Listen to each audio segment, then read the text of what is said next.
that age, we were going on. Hello and welcome to this special meeting on Tuesday, May 7th. Christy, can you do roll call, please? Mr. Jim Bard. Here. Mr. Mike Carey. Here. Mr. Levi Kressler. Here. Mr. Darren Donovan.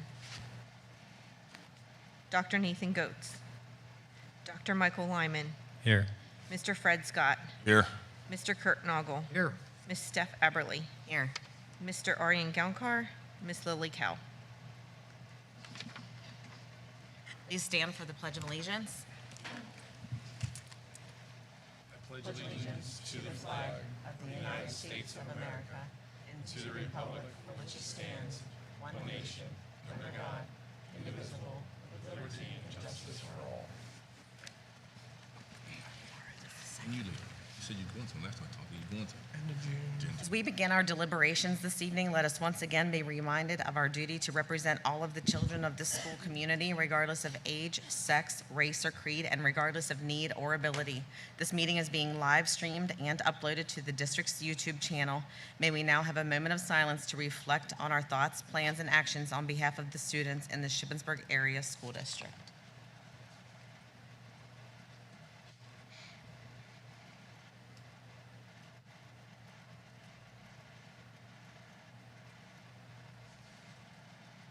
Are there any changes to the agenda? No, ma'am. Is there a motion to approve the agenda?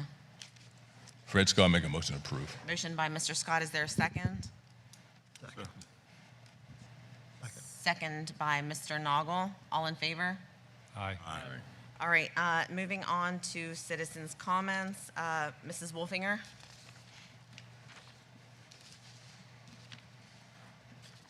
Hello, board members. I am so excited to see that the bids are back for this very special project for the students of our school district.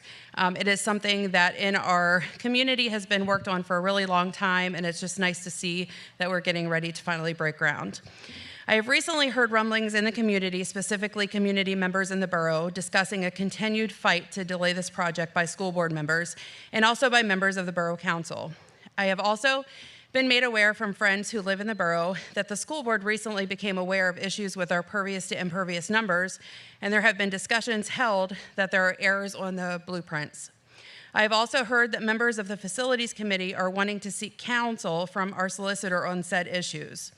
As somebody who consistently attends facility committee meetings, excuse me, and attended the last committee meeting in March, I do not recall this as a discussion in a public setting. Has there been a committee meeting with facilities that the public has not been made aware of? I do not see a scheduled committee meeting until May 16th. Was there an executive session potentially that this was discussed at? Because again, I do not recall any recent executive sessions noted at school board meetings. I have multiple concerns. How would we just now be finding out about an error? This project has been vetted by multiple entities and double and triple checked. So either there isn't an issue or there has been an issue all along and people held the info to once again delay this project. My other concern is that there is multiple violations of the Sunshine Act with a walking quorum going on. If members of our school board are having discussions of findings that they have not made the public aware of, and the committee members have discussed this to the point that they have made a request for legal counsel from the district, which is a financial cost, or they have found something that could have future ramifications or create schedule delays with the project without public oversight and transparency, this is a sunshine violation. You as board members have an ethical obligation that you are sworn to keep the taxpayers of this district informed. A committee meeting can be called at any point within 24-hour notice. I'm getting ready to head to the jazz concert. I do have a question. I believe, Ms. Lentz, that you are the right to know liaison. And if not, Ms. Eberly, if somebody could reach out to me after the meeting, or if you're able to answer now, since I won't be here to kind of follow up after the meeting's over. If you can give me info, or if you know it off the top of your head, on how to file a right to know on board member communications on this topic to make sure that there are no sunshine issues. It feels to me like everyone has a whole lot to say in private, but here in the public, when board meetings are held, people hold their tongues. Information shouldn't be discussed in darkness because it makes you more comfortable or because you don't want to be questioned by other board members or community members. I am asking for transparency from this board, and that is what our community deserves. If people are unable to perform their roles in a transparent and ethical way, and for the ultimate betterment of our students and our district, then people may want to rethink if they belong on this board. Our students and district deserve transparency and loyalty. Thank you, Ms. Wolfinger. I can answer the question directed to me. So Board Policy 801 is the right to know policy, and the right to know request is on the district website. If you just type in that search engine, but like how to fill that out. I can, because this is not an executive session discussion, I can turn it over to the chairperson of the facilities committee to discuss the discrepancies that were discovered recently. About 2 weeks ago, we got the prints. We requested a set of prints for the stadium. And just in review, individual review, in conversation with a few others, there was a notation on the front of the print, just an acreage discrepancy. The reason the request was to talk to the attorney was it's not doesn't stop the print, doesn't stop the stadium or anything like that for future projects. So Dave Jones was requested to address that, which I think he has. I haven't heard the complete outcome, but there was a discrepancy on impervious ground. As far as sunshine law violations, I had the prints. I reviewed them individually. I gave them to Mike. Mike had reviewed some of them individually. Three of us chit-chatted about the prints individually. No deliberation. No recommendations were made or anything like that. So that's what you're talking about. That was the discrepancy, but we just found it last week. So I just kind of as a reminder that all of us on this board are stewards of the district's reputation and integrity, and it's imperative that we remain vigilant upholding the sunshine law, whether if it's a blatant violation or a perceived violation, that any mishap does have consequences for our community and could tarnish our hard work and our hard-earned reputation. We each have equal authority amongst this board. No, I'm not saying that we have, but no board member should be acting unilaterally to conduct any school board business outside of our collective meetings. And I just kind of want us to be mindful of our discussions and how we handle discrepancies, because we do work hard, to earn trust. I mean, with the high turnover rate of superintendents, it's very imperative that this school district, continues to move forward with transparency, and because trust is an issue, to ensure that, when information is discovered, that, we do that in a public setting for the record of minutes, to be good stewards of our taxpayers' monies when we're also utilizing the solicitor, which, also comes at a cost. So I just wanted to remind us of that, because there are several school districts also around us going through some sunshine or perceived sunshine violations. So I just want us to be cognizant of our decisions.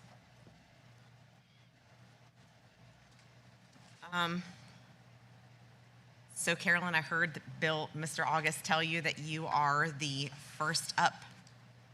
So come on up.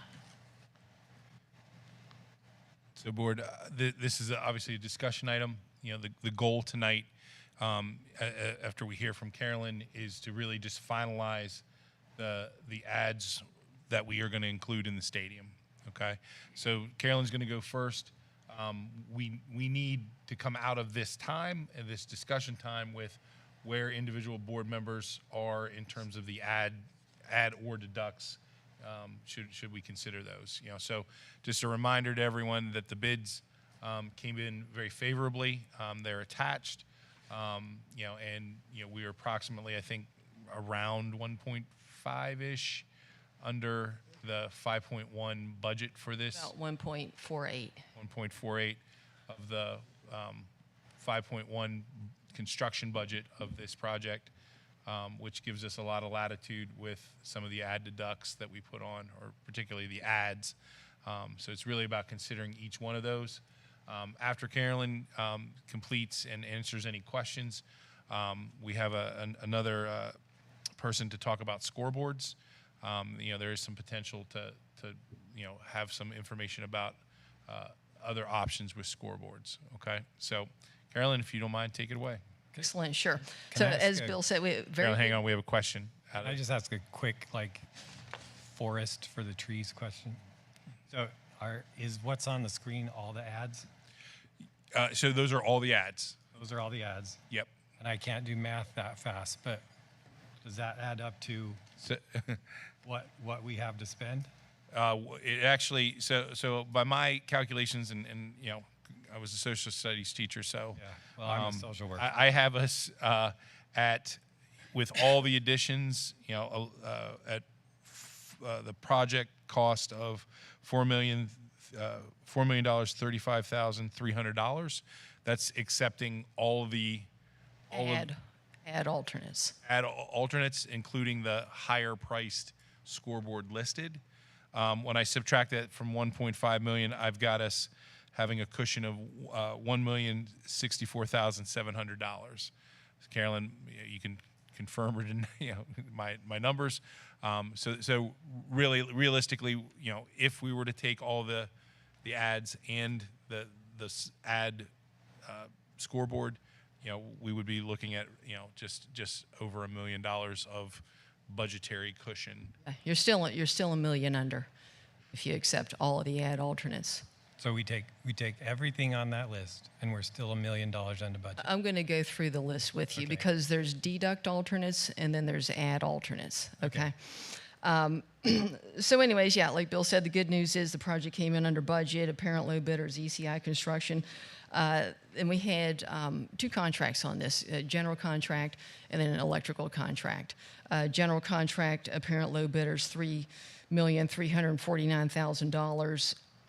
And the electrical contract is $272,000. So that's a total of $3,621,000. Okay. So then under that, the base bid, we had 9 alternate bids. And alternate bids 1, 2, 3, and 4 are deduct alternate bids. And we put those in the project mainly in case the project came in over budget, to be able to pull things out if we had to bring the project into budget. So I can't see what's on your screen, but alternate bid number deduct G1 was to deduct the visitor side bleachers, okay? And the price on that was $270,000 savings. Then there was a deduct alternate to remove the Javelin runway, meaning that the Javelin runway is designed under the base bid to be the same surface as the running track surface. And under the alternate bid, there you go, under the deduct alternate, it was just to remove that and have the runway be grass. Same thing with the shot put landing area. Is designed to be a gravel landing sector, and under the deduct alternate, just make it grass. And then G4 deduct alternate was the concrete entry plaza. When you come in through the turnstile, next behind the home grandstand, there's a nice concrete plaza. A deduct was to just reduce the size of that. Again, those were put in place only if you needed to reduce the cost of the project. So you can take them if you want, but you don't have to. Our intent was that those would be needed if the base bid came in over budget. So it's really the add alternates that I think you might be interested in this evening. Carolyn, if I could just interrupt for a second. Board members, is there any interest in looking at any of the deducts, given where the budgets were? Is there any desire to talk about those deducts? The deducts, if we're not deducting them now, it decides to make the total budget to what you said. So we're not deducting. Correct. We would have to choose to take that out of the project, Fred. So in other words, the base bid has come in at 3,340,000. So then you would deduct these items from that 3.3 million. Yeah, we would have to So you don't agree have as to a do this board 'cause you're- to take that deduct, Fred. Okay. You've come in well under budget. Yeah, I understand that. So the deduct alternates were here just in case, like say this came in at 6 million Yeah. and we needed to take some money out of the project. That's what the deducts were put in place for because, unless you decide you don't want the visitor grandstands, we're pretty sure you want to build the visitor grandstands. Okay, I just wonder why, if we're going to do it, why do I need to know about the deducts? Yeah, so that's why the deduct is just where if it comes in over budget, you can subtract money, and items out of the project to help bring it into, within the budget. But we didn't have to worry about this since the bids came in so favorably. Yeah, and Fred, my intention was just to, if there was somebody that wanted to take something out of the project, just to have an opportunity to discuss it if there was, any need for that. So, the deducts, not hearing a lot of excitement for deducts, we can just move on to the ads, okay? Did you have something, Fred? I'm sorry. I believe that since we can't play football, why should we put the stadium, the visitor stands in? We won't fill them. And that way we can keep some of that money in the fund balance. You can actually earn some money for the time being. That's one thing. Just my opinion. But the cost is not going to go, if we don't do it now, it's not going to get cheaper, is it? If we don't prepare the bleachers and that stuff for the field in the future, it's not going to get cheaper. I think your prices are extremely favorable with the way they've come in right now, Yeah. and we're thrilled with the way the pricing is. So this is I don't know how much more favorable it would get if you put this off. Okay. So, to Mr. Nagel's point, is there any other discussion about potentially removing the visitors' bleachers from this project? Shovels are in the ground, we might as well get the work done, is my opinion.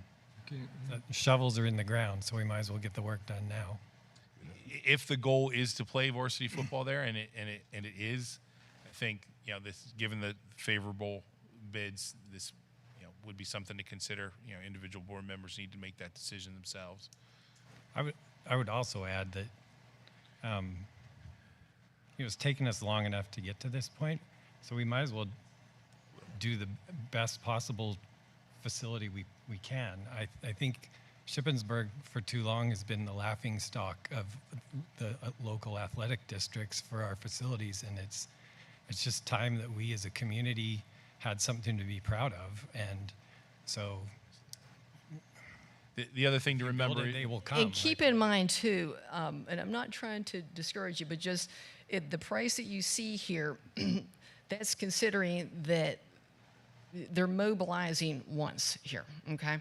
So then if you subtract the visitor bleachers out now and you do that at a later date, you'll pay for the cost of the grandstands, but then the cost of whatever it is for the contractor to remobilize, on the site. So you're paying additional money for, the mobilization bonds, all the stuff that's up front with the contractor. So Yeah. But anyway, so whatever you decide is the way that we'll go. Additionally, remember, at some point, if we're able to maybe hold graduation here, we would maybe want those seats as well. And correct me if I'm wrong. The intention is at some point to play varsity football here. It is. Right. We may as well get as close as we can to that now. Any other thoughts or discussions around that particular deduct or another one? Okay, Carolyn, thank you. Okay, so base bid of the project, and I don't know if you have the images that I had given you. There was a base bid scoreboard included in the project.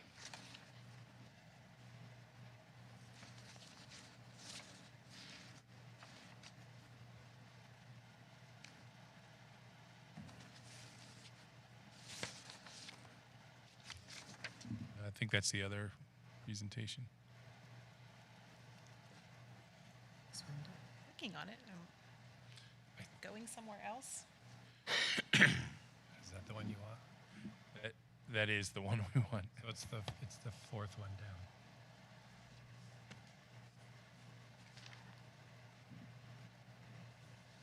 The one that says base bid scoreboard.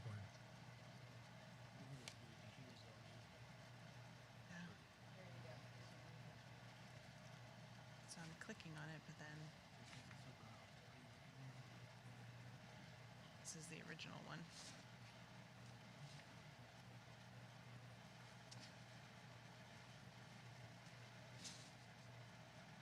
It's a different presentation.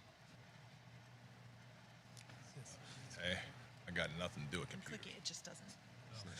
Yeah. I tried that, yeah.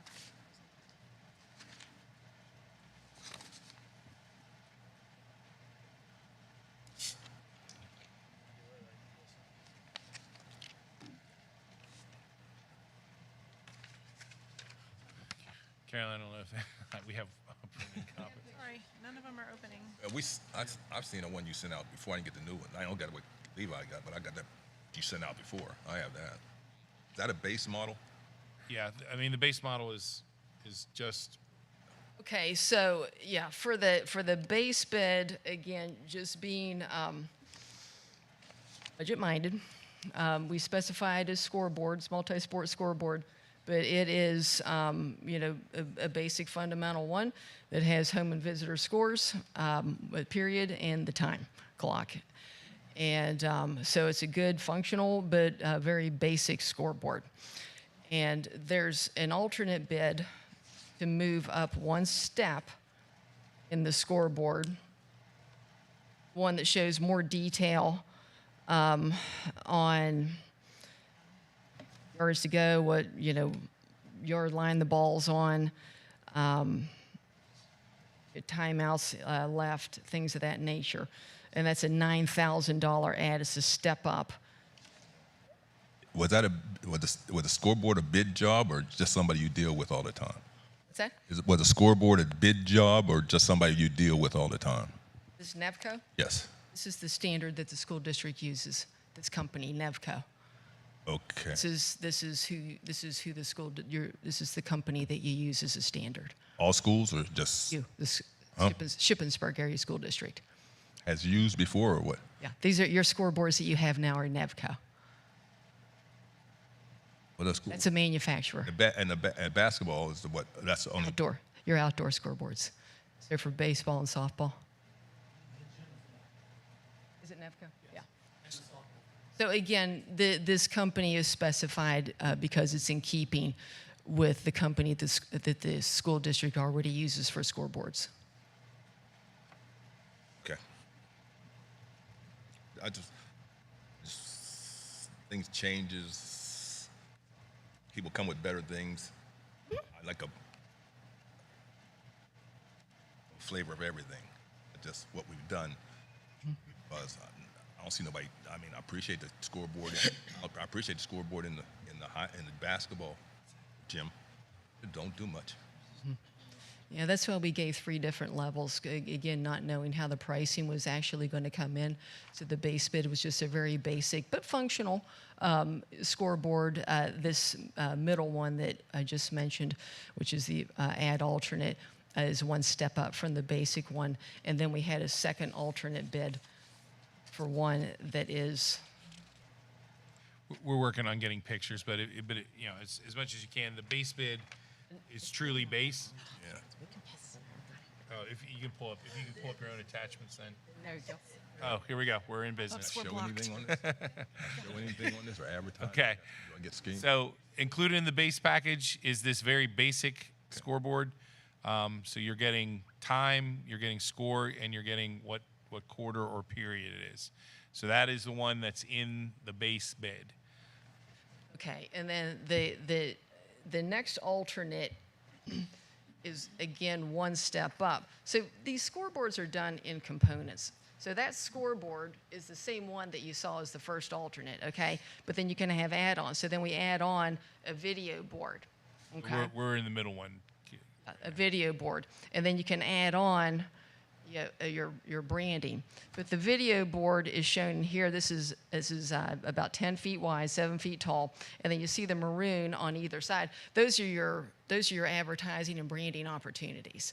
Okay, so this particular scoreboard has 3 panels right at the bottom, one on either side, for advertisements. Okay. Okay. Is that like a fully functioning, like you could show movies on that screen, or is it just like This is a message board. it's just so it's not? If you want to get into like TV, Yeah, it's type not. replay, It's that's not a whole that. different ball game. Okay, this is Yeah. just it's Message board. some pixels to show some messages, and that's it. Yeah, so you can show messages, but if you want to get into more of like video, like TV replay, that's a whole different And Nevco level do of it? scoreboard. Nevco do that? Would they be able to do that? Yeah. Okay. Well, my thing is, just like we had the event with the cruise with the band. It's, I'm sorry. Just like we had the cruise with the band, it'd have been nice if we had a place to show it and the people could come and see their kids on the ship playing the instruments at the stadium. Something like that. Or we having a graduation, we can show it at the stadium. I'm looking for more of that. I can't speak for anybody else, but that's my thing.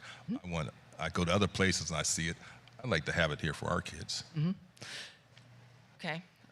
Okay, so if you want to see more options, because what was bid is what I just showed you, so then what you may want to consider is that you accept the base bid, and then you can do a change order after the bids are awarded to get, because you have an $80,000 price for an alternate bid for this, so you know generally what this is going to cost.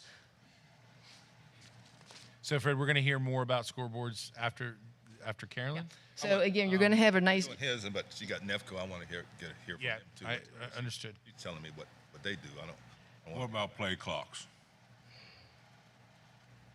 We specified those as well. The end of the field, end of the end zone, play clocks. Excuse me? Play clock at the end of the field for each end. Do they? That's included. That's included in the base bid. Okay. So I think at some point it's going to, we're going to have to make a decision. Do we want to go with the very basic scoreboard with the idea that we want to explore more about scoreboards and come up with something bigger or different? Or do we want to take the medium kind of, just vanilla one that would work for football? Do we want to take the $88,000 upgrade over that? That you can see how these kind of build upon one another. So that would be kind of one of the decisions we have to talk about or make tonight. I think what I heard Carolyn say is if the board wants to explore different options for scoreboards, then we should accept the base bid for that very basic one and then get in contact with the contractor to say, before you order anything, let's talk about scoreboards and get some pricing on that to come back. So Carolyn, I think if we do the base bid and deciding, like that we later want to go back and add, let's just say the alternate 2 scoreboard, that shouldn't be a big issue, or would it be a big issue? No, you would add that on later. But what you can do is remember, when you award the base bid, that includes the basic scoreboard, and then once you award that, if you decide to do a change order, the price for that basic scoreboard gets subtracted out. Yeah. Okay, and then you'll add in whatever more robust scoreboard you might decide to do. But it just sounds to me like you still want to explore some options on this scoreboard, but that can easily be done. So I think it would be a good time to pause and kind of get a feel for where board members are. Do we want to, or does the board, individual board members want to accept the base bid and then explore change order scoreboards later, or within a relatively short time period, but have more time to consider that? Or do we want to accept one of our already added, alternatives that are on the table? If change order sort of scares me, why am I change ordering and we've got a base bid, and I want something else. Every time if I want to go up there, I got to make a change order. Well, yeah, if you decide not to award one of these, because this alternate bid's kind of like a change order to this base bid that we have. And, but if you decide that one of these is not exactly what you wanted, because this is what what the alternate bid pricing is based on. And if you decide that this isn't, after all, what you wanted and you want to explore other options, again, just award the base bid, and then you can upgrade and get what you want, but it would be additional cost. So no matter who we get, the base bid's the base bid. I think we add on no matter who we get. And we already know that this is $88,000 added on. So you have a good, measuring stick. If we go with the base bid or the mid-grade, and say we want to add the screen on top later, is that a whole new build, or do you just build off of the existing? You can add to it. You can add to it. So it's already, the foundation's there. Okay. These scoreboards are a little bit like a puzzle. You know, the components are all sized so that you can add on to it. So this scoreboard that you see here, that's the middle one.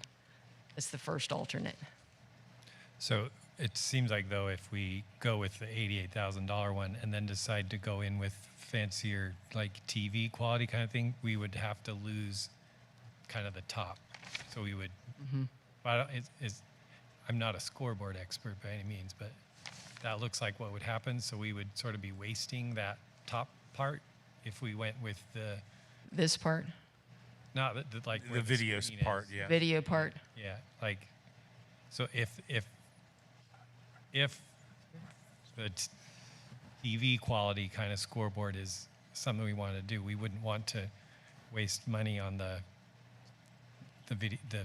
On that component, sure. Is that correct? So basically, you would go with The middle first one. alternate, Yeah. and then you can expand on that.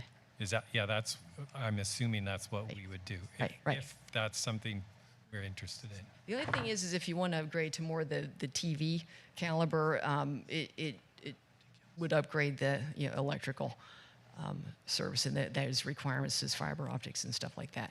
So there's more to the electronics of it as well. I assume it's a fairly substantial upgrade. Yeah. But again, we can certainly, you can look at what those options are. Kayla, can you talk a little bit about the ability to generate revenue off of a scoreboard, or what options exist there, or what other schools may be doing there? Like where would advertising go, and where would So on this one, there's three places to the left and right of the video board. See the maroon areas? And then at the very bottom. So this one has three opportunities for advertisements.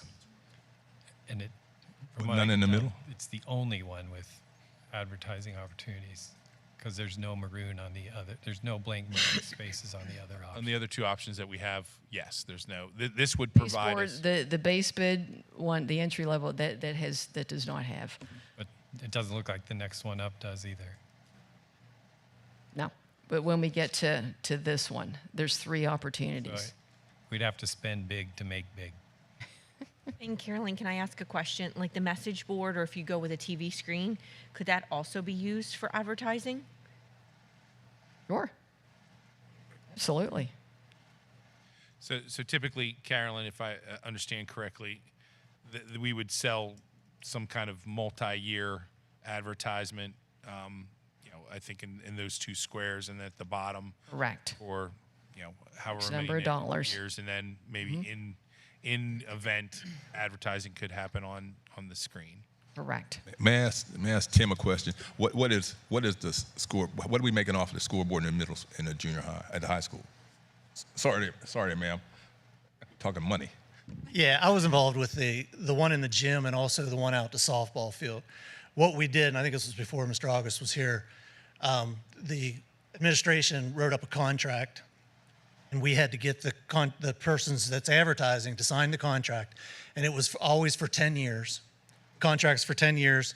The one in the gym, there's two the bigger scoreboard, they were $7,500 each. And then there's 4 at the second scoreboard, they're a little smaller. They were $5,000 each. Per year, Tim? And that's for 10 years. Oh, for 10 years. For 10 years.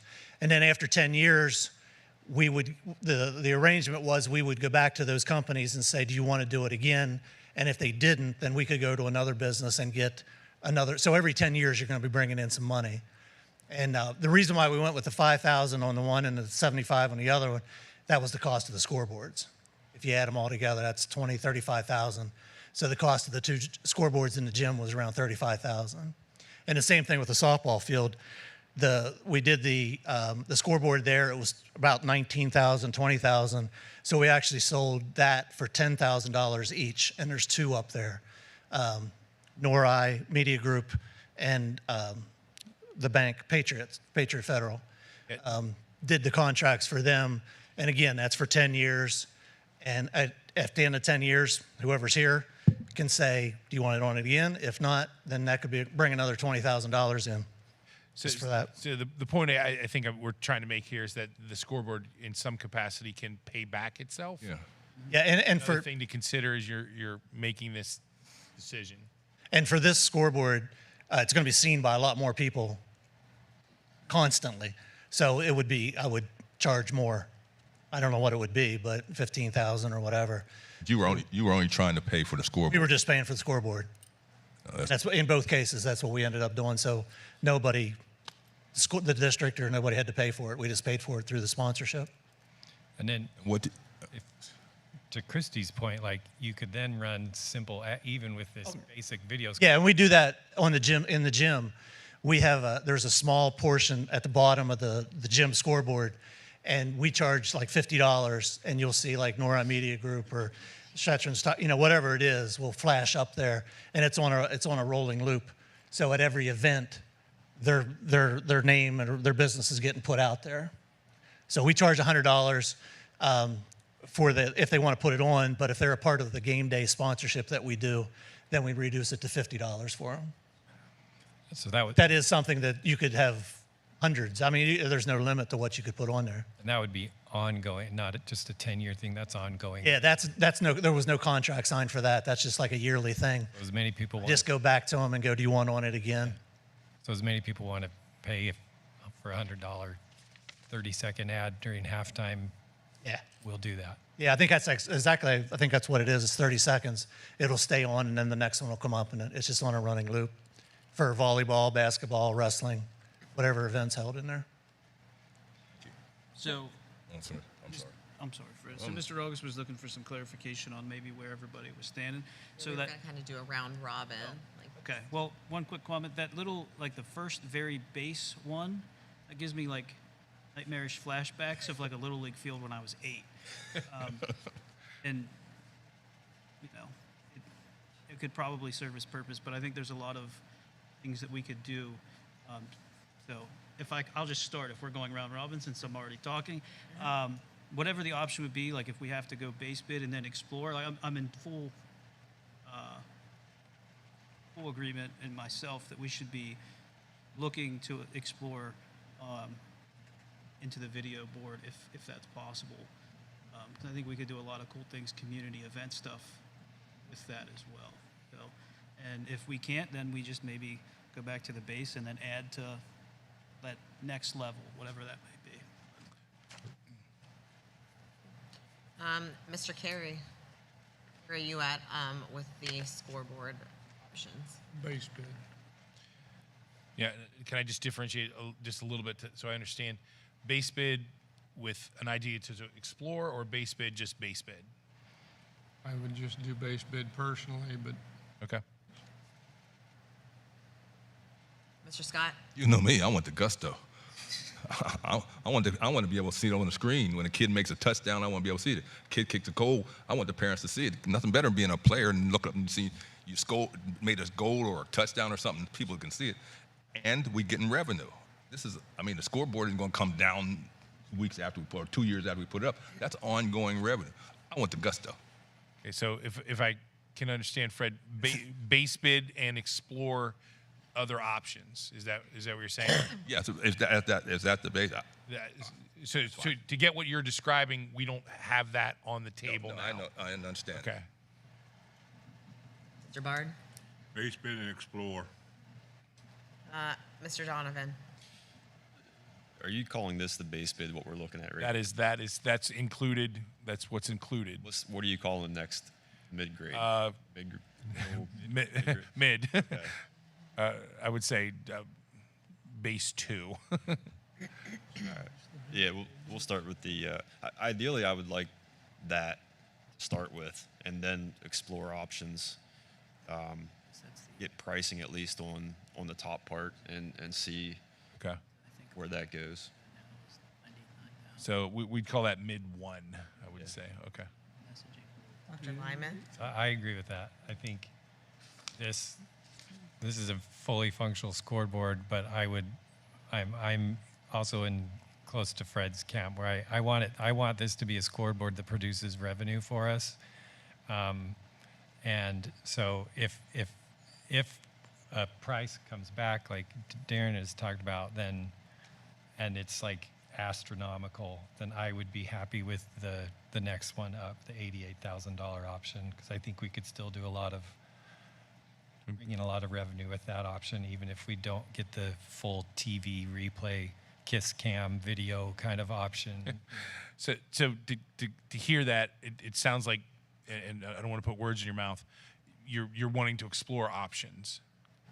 Yeah, but I could live with the $88,000 option if Which we can get to if we go base bid and what I'm calling explore. Okay. Mr. Noggle? Base bid expandable. I too am willing base bid to explore, just so that we can further support our executive director and her venturing to bring in revenue to support multi-purpose stadium. Okay. So what I'm hearing is that when we come back next week to vote on things, we are voting on the base bid scoreboard that's included, but we will follow up relatively quickly with other options and pricings to expand, which may be expanding into things that were the alternates that we already had in place. Yeah, and so when you say base bid, you're not talking about I'm talking about the one that's the Little League scoreboard. one that gives that's Levi yeah, nightmares. right. So just so everyone knows, this is what is in the base bid until we decide to do something different once we've had a time to digest options and numbers. But we will have to let the contractor know that is our intention, so that he doesn't order things, and we have problems. Now the good news is he wouldn't be able to order it without me us looking at the submittal first. Okay, so it's not like we're going to award the bids and he's going to order it the next day. So there's a process of him submitting renderings of what it's going to. So there would be a process, but yeah, we would want to let him know. It makes a big difference to me on which one we're picking when right on the prints that I was reviewing said no football, no lights. I mean, we don't have that determination. That's where your crowd comes in and worthy of, getting the advertisements. That's what it says on the print, so I don't know when that. I think that's just the borough saying that we can't do those things as of yet. What the note on the prints is relative to was for the land development and the zoning approvals that we had to go through. And the lights, and it had to do with installing lights in the stadium. So as part of the, at which time you're going to put lights in the stadium, there's a number of steps that we're going to have to go through to get the lights approved. And primarily that's going to be a traffic assessment and counts so that they understand. And this all goes back to the whole parking issue, okay? But what they did was for land development to get the stadium approved, since they know we're not putting lights in and they know you're not playing football because you play football only on Friday night under the lights. So they gave us the approval, but said when you want to install lights, you're going to have to do a traffic assessment Do your traffic counts down at Veterans Stadium, during the biggest event of the year. And then we have to reassess parking counts all over the campus. I don't know if you were part of that, but we had done an assessment, high school, middle school, all the total parking counts and calculating how parking is calculated based on the zoning ordinance. Because all that stuff is basically just deferred. It's not saying that you're never doing lights and you're never playing football. It's just saying that you have to go through some steps. So that's also on the plans and in the developer's agreement. What steps would have to be gone through before you would put up lights. And then the football field. I mean the synthetic turf field is going to be striped for football.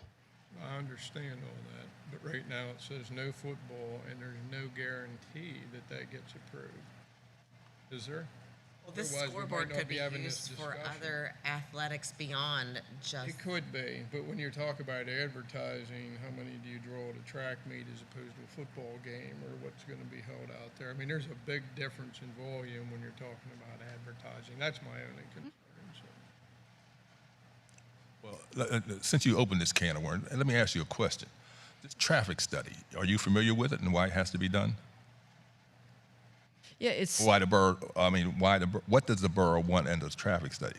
Because if we pick one football game to do the traffic study, what if it rains? Won't that affect the traffic study? Kind of, in law enforcement, we never had we did required traffic studies all the time. We put PennDOT put rubber strips down, and over a periodic time, to try and do it for just one game, we could have the game can be played, and the students could be out with the flu. Too many variables for that to make any sense. Yeah. A traffic study is something that's part of the subdivision and land development ordinance. So during the land development process, it's something that they have the right to ask us to do a traffic assessment. And it's not going to be a full-blown traffic study. I want to be clear about that. They're just saying it's going to be traffic counts. Okay, so it's not the typical traffic impact study, the full-blown one. Okay, it would just in the bigger events to just count the numbers of cars. Okay, so you can assess the kind of traffic that is seen at Veterans on a Friday night and how that might apply to the high school site when you have a Friday night football game. Now remember, with this new project, we will have more parking spaces on the high school campus itself than they have down at Veterans, okay? So again, this is just to go through the process of allowing the borough to assess, how the traffic that occurs down at Veterans now for football games, how that might occur up here. And then, so a traffic engineer then just evaluates that for them. You're telling me it's not going to be a full-blown traffic study, it's just going to be a traffic count? It's a traffic assessment, yeah. That was already done. Mr. Noggle participated in that. That has been done. Mm-hmm. Yeah, and again, that's what, but have you done traffic counts down at the Veterans on a Friday night? We did. We counted two separate football games. It wasn't done solely by me. Some other folks did it too. Well, Borough Council was involved, somebody from Borough Council. Was that like on the record, off the record? Yeah, was it done by a traffic engineer? It was just a personal count. Yeah, no. See, this has to be done by a traffic engineer. So it's got to be more of an official process. I'm going to pay. But it's good news. Like I said, the good news is it's not going to be a full-blown traffic impact study. So it's counts of traffic. So that we're going to pay $9,000 for somebody to stand down there and count cars? Is that what you're telling me? Whatever we have to do to meet the Fred, if we want lights, I don't know where that is a requirement. It's going to be a requirement. But it's not a law. What's that? It's not a law. It's just a requirement. It's part of subdivision and land development. So in order to get approval, it sort of is a law because Here's the deal. This was a condition. This was a condition of the approval of this land development plan for the stadium. So it has to be done. It's actually part of the developer's agreement. So again, this was the approval of the stadium was contingent upon this being agreed to. I know. Okay. So just to keep the process going? Do we want to move on to the next ad? Or unless you have a question. One quick thing. This base bid here, can you mount a TV screen on top of that one or not? Because it looks smaller than the mid-grade. Yeah, it is smaller. So, yeah, I think it would have to be a different size. Yeah. So to me, the base bid is kind of That. it. And then this would be the one, if we are going to build eventually onto that, put a screen on it, that would be the one to go with, because that's a completely different layout than the base bid. Right. This gives us the flexibility to add on, and we aren't losing anything if we decide to put the fancy TV screen in. The base bid, you would have to tear that apart, correct? So I think what the plan would be, we would approve the base bid, Yeah. and then put a change order in after we've had a chance to Assess a different one. It could be the one. It could be the mid one. It could be the what we could call mid two. That's fair. So this is just the placeholder. Right. There's a placeholder price in the base bid numbers. The base bid, it would be like a no for me, really, because unless we're just planning on the base bid forever, there's no reason to put that on there. Yeah, from what I can Agreed. tell. Yeah, I think But the I think base we bid would is come going to be back- awarded so that you have a scoreboard. So there's already a price in that base bid for a scoreboard. So really, you're going to assess other options. Then you're going to get a credit for that scoreboard that's in the base bid to apply that towards the larger scoreboard that you want to I evaluate. just want to make sure. Depending how quickly we act, Carolyn, is it true that we? I mean, essentially, would the change order would be one of the other options if that's what the board wanted. Superintendent, can you refresh my memory? You sent out something about Steel High scoreboard. What was that? You told us they made money or 4 points or what was So Steel High has, I won't use an industry term, what I would consider the supreme ultimate scoreboard that has, like I believe it's a TV, like video capabilities. They show movies on it, or they're planning to. Theirs comes with 4 advertising spots around the video screen. If my memory serves, they are doing 5-year deals at $5,000 a year for $25,000 for each one of those squares. And across the bottom, I think their superintendent said they went a little high and asked for $200,000 over 10 years. They've I think are going to, I believe, tone that down to $100,000 over 10 years, so $10,000 a year. So, by my math, it's 50, 100. They're looking to recoup their scoreboard costs through that advertising at the very least, over that period of time. So that's what I thought. Thank you. Yes, sir. Question, I don't know if this is appropriate. If it isn't, tell me when. Mr. Carey, can you? It's really hard. I have a question about how the stadium on the Prince. Why? And I don't know because I wasn't here back when it was originally designed. Why does it need moved from its original site? Because I know that costs considerable more money. And I look on there, and it looks like it ought to go right where we already have it. So I want. You're talking about the track, Mr. Kerr? Lower end. You're talking about the track, Mr. Carey? Yeah, the track and the. Okay. A couple of reasons. What it does is it gives more room for the home grandstand, because right now it allows room for the home grandstand, pushing it to the west and northward. But also, too, then it frees up. If you look at the plans on the south side, there's a bigger green space, and that's designed for a future field house and restroom facilities to allow space for that. So honestly, you're going to demolish that entire area anyways. We're going to regrade everything. It's not shifted that substantially, and it's largely flat. So, the earth moving associated with it is not substantial, but you've got to tear out the whole field anyways. So but what it did is, like I said, it just gives more room for the home grandstand, the room needed around that, the entry plaza, and then the future, someday down the road, field house that you might build. We made we wanted to make room for kind of the ultimate master plan in there, so that's what that's for. Wasn't one of the other reasons for shifting the track was due to the javelin and shot put and the jumping, because there were some even safety issues with the kids starting on a hill. Well, the high jump is the one where they're running downhill There to was us. a safety issue as well. Yeah, so shift. that's all coming out, and we're rebuilding that. So it allowed us to kind of untangle some of those things. And then by moving it northward somewhat, that's where we put the long jump and the triple jump areas as well in that green space on the south side. But even with putting that there, it still allows room for future field house area. Thank you. Does the home side have to be on that side, or is that reversible to put the visitor side on that side? The home side, well, the visitor grandstand home side obviously is much larger than the visitor, but that visitor side has a real steep slope affiliated with it. So we designed that one 750 seats that fits on the slope. So it would just be more difficult from an earth moving standpoint and to fit it on the site. And also too, if we put it there, it might chew further into that field that's up above where we have the field events. Okay. And we had looked at that, but again, the home side too is like right where you come in the stadium, as opposed to having to come in and then walk all the way around. So you usually want to kind of give preference to the home side, that you're right there when you enter. And that's where the plaza is, and that's where the eventual restrooms are going to be. So you're closer to restrooms, concessions, field house, and things of that nature. Okay. Good question, though.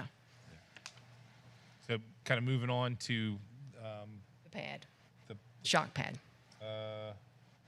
yes, the shock pad. Okay, we did an ad alternate bid to put I'm going to refer to it as a shock pad underneath the synthetic turf carpet. So the synthetic turf system, as specified, is designed to meet certain safety standards in the synthetic turf industry, and the main one is called G-Max. And G-Max is a measure of force. That's a measure of your body hitting the ground, okay? And there are numerical numbers associated with that. So, for example, like the maximum G-Max would always be 165, and we want to keep those numbers below that. So a shock pad, this alternate, is a rubber pad that is specifically designed to add an additional safety measure underneath that field. Okay, it's a 12 millimeter thick, which is about just less than 1/2 inch, and it goes underneath the grass carpet. Okay, so what it does is on installation, your G-Max numbers with the shock pad are even lower than they are without a shock pad. And over the life of the turf, so say this turf lasts 10 years or whatever, at the end of that 10 years, because that shock pad, its resiliency remains the same over time. The synthetic turf carpet, just because of weathering and aging, it's going to get slightly harder each year, but it will still stay, below that 165 number. And but with the shock pad, it's going to slow down that process of getting harder each year.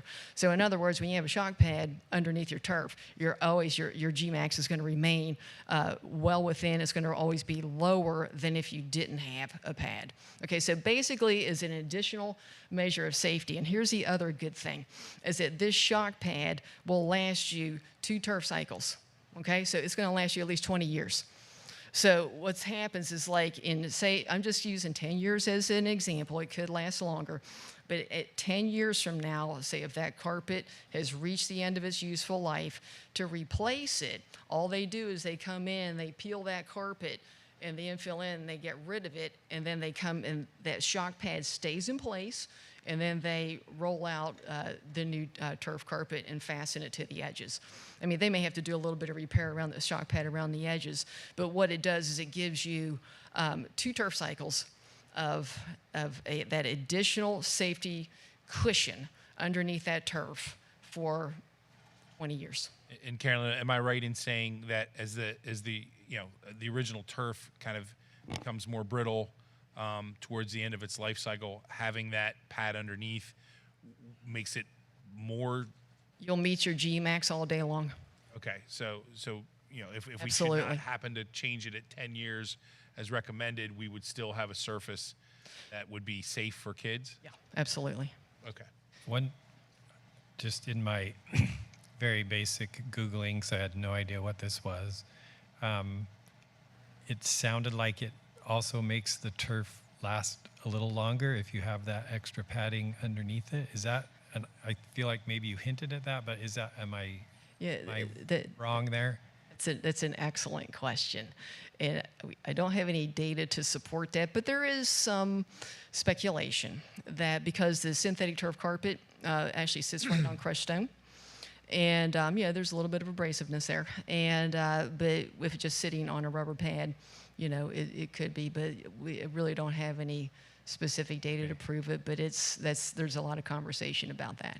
And when we say, But again, there's really no really no any downside to putting a pad in. There's only positives, and it's really from that safety measure. But like I said, it really, if you don't have a pad underneath there, say 10 years from now, when you peel up the carpet, you invariably, because there's a crushed stone layer underneath there of fines, you have to go in and do a little bit of regrading of that because of the disturbance that occurs when you remove the turf. But yeah, the pad certainly, given where your pricing came in, something certainly worth considering.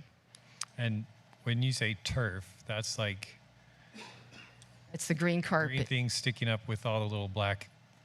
Yeah. Whatever The they turf are. is really just, we call it turf carpet. It's actually manufactured, you know, in the like textile plants in the South, and it is knitted, you know, just like carpeting.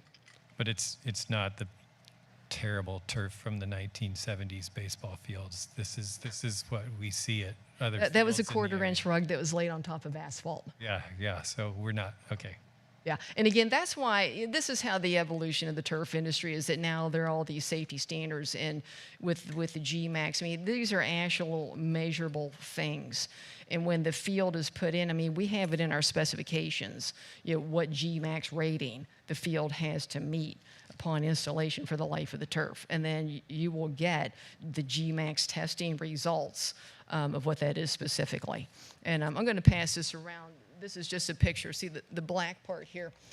That's the regible pad being laid down, and you can see the turf carpet. They're rolling it out and getting ready to install it. But again, you can't see it once it's put in there, but what it does is it gives you that safety measure.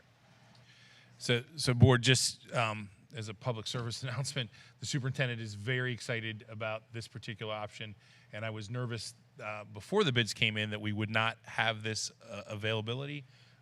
You know, to my mind, you know, this is almost a no-brainer given the costs and where we are with the budget. But obviously, you know, every board member can have their own take on that. But this is the one item that I was definitely wanting to have included in the package. I believe it's a safety measure that we shouldn't shortcut. Yeah. Correct. Yeah, absolutely. Yeah, we had hoped that that we could do it. That's why we did it as an ad alternate. But if you can afford it, it's absolutely worth it. And like I said, the beautiful thing about it is that you get 2 turf cycles out of it. Are there any other questions for Carolyn on the turf? Yeah, I got a question. Is this the kind of turf we get? Is this just an example? Or is this the same type of turf? It's going to look like that when it's rolled out. Now, don't be. That's before they put the infill in, so don't get worried. It looked like an ollie. It looked like an ollie's job. We have a better picture coming. That's in We have process. a better picture coming. Don't be worried. You have to come out when they're putting it in. But yeah, it's just the turf fibers like carpet. But then they bring in the infill and fill it in, and then all the fibers stand up and it's got the cushion. So yeah, don't get worried when you see that, because that's just that's in progress. Yeah, I'll say, I saw this and I was initially like, why are we spending $100,000 for something that, but 100% worth it. yeah, and then just with And a I tiny will- little bit of research, it seemed like there were no downsides to it. And from my experience, yeah, you're right. And from my experience, that pricing, that's fair. From what we've seen for shock pads.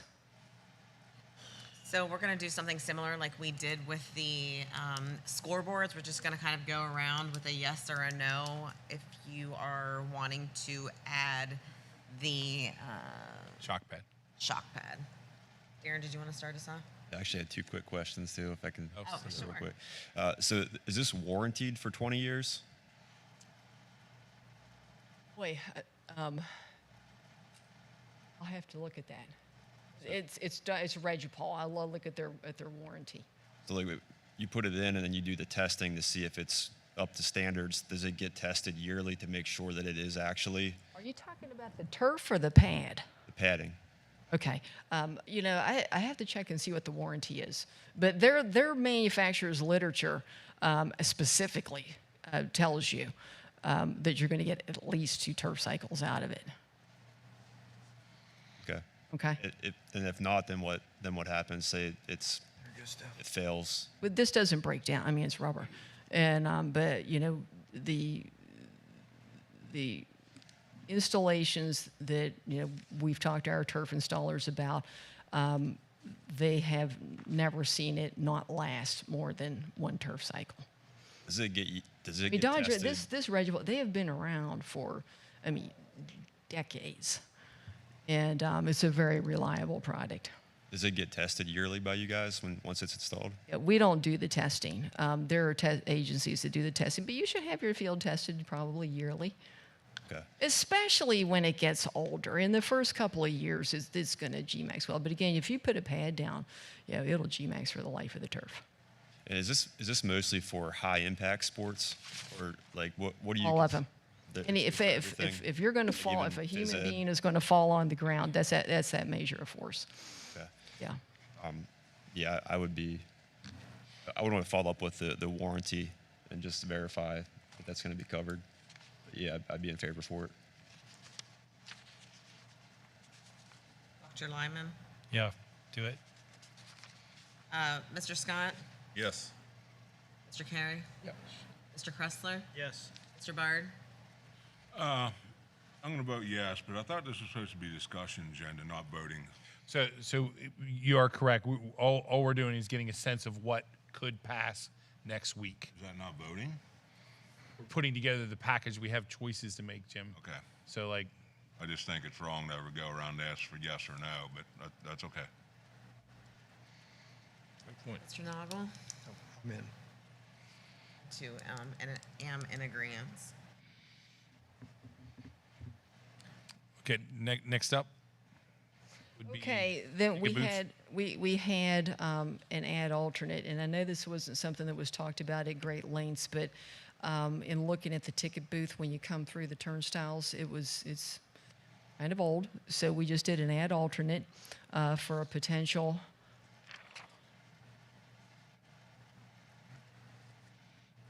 $40,000 for that? So again, 8 foot by 8 foot, metal siding, it's $40,000. And again, not anything that I know was a big discussion item. Again, it doesn't cost us anything to put it in as an ad alternate to get you a price for it if you want to do it. If you think that you want to keep the one that you have, that's great because that's in the base bid.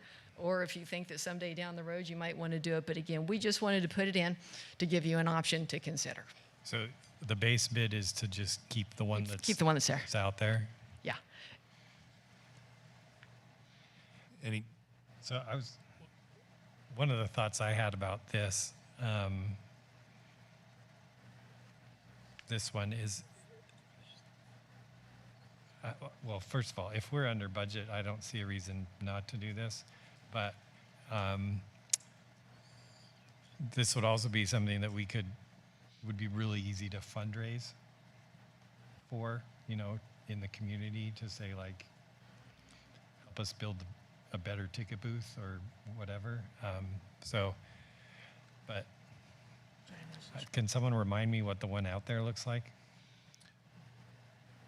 I'm going to defer to I didn't hear what you said. What does the current ticket booth look like out there? It's just like a little shed-ish? I think shed is the best way to describe it from what I understand.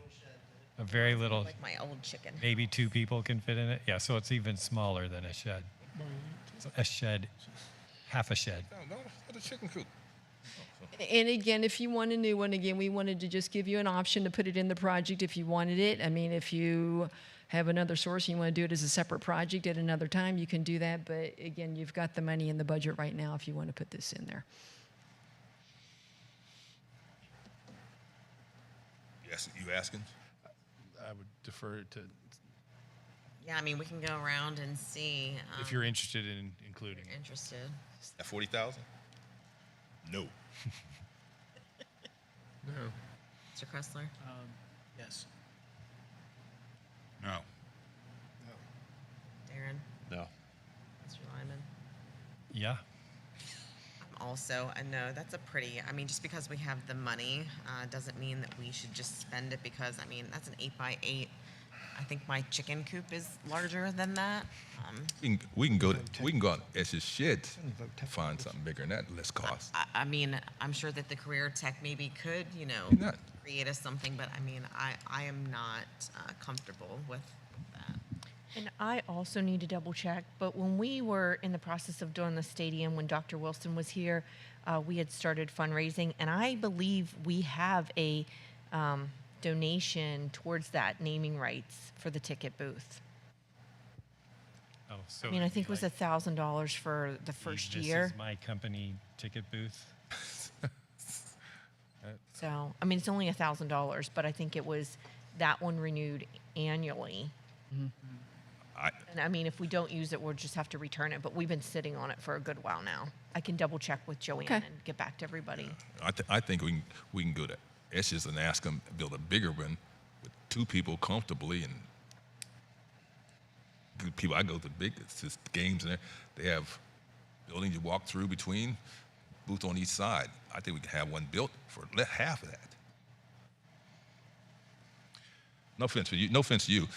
No, I'm not offended at all. Again, we put it in because the existing one is, it's kind of old, and we thought, well, at least just get a price and see for a prefab one they can deliver. And but I think that you can probably, yeah.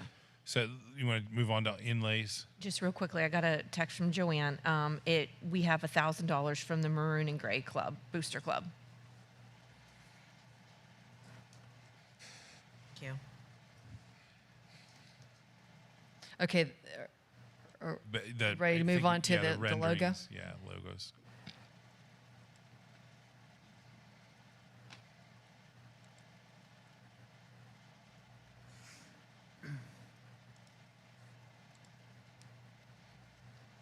Okay, so well, first of all, if you look at the rendering, this was the whole thing is going to look like when it's done.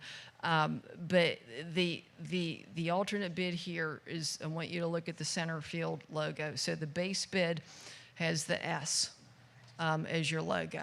Okay, so then alternate bid, go to the next picture.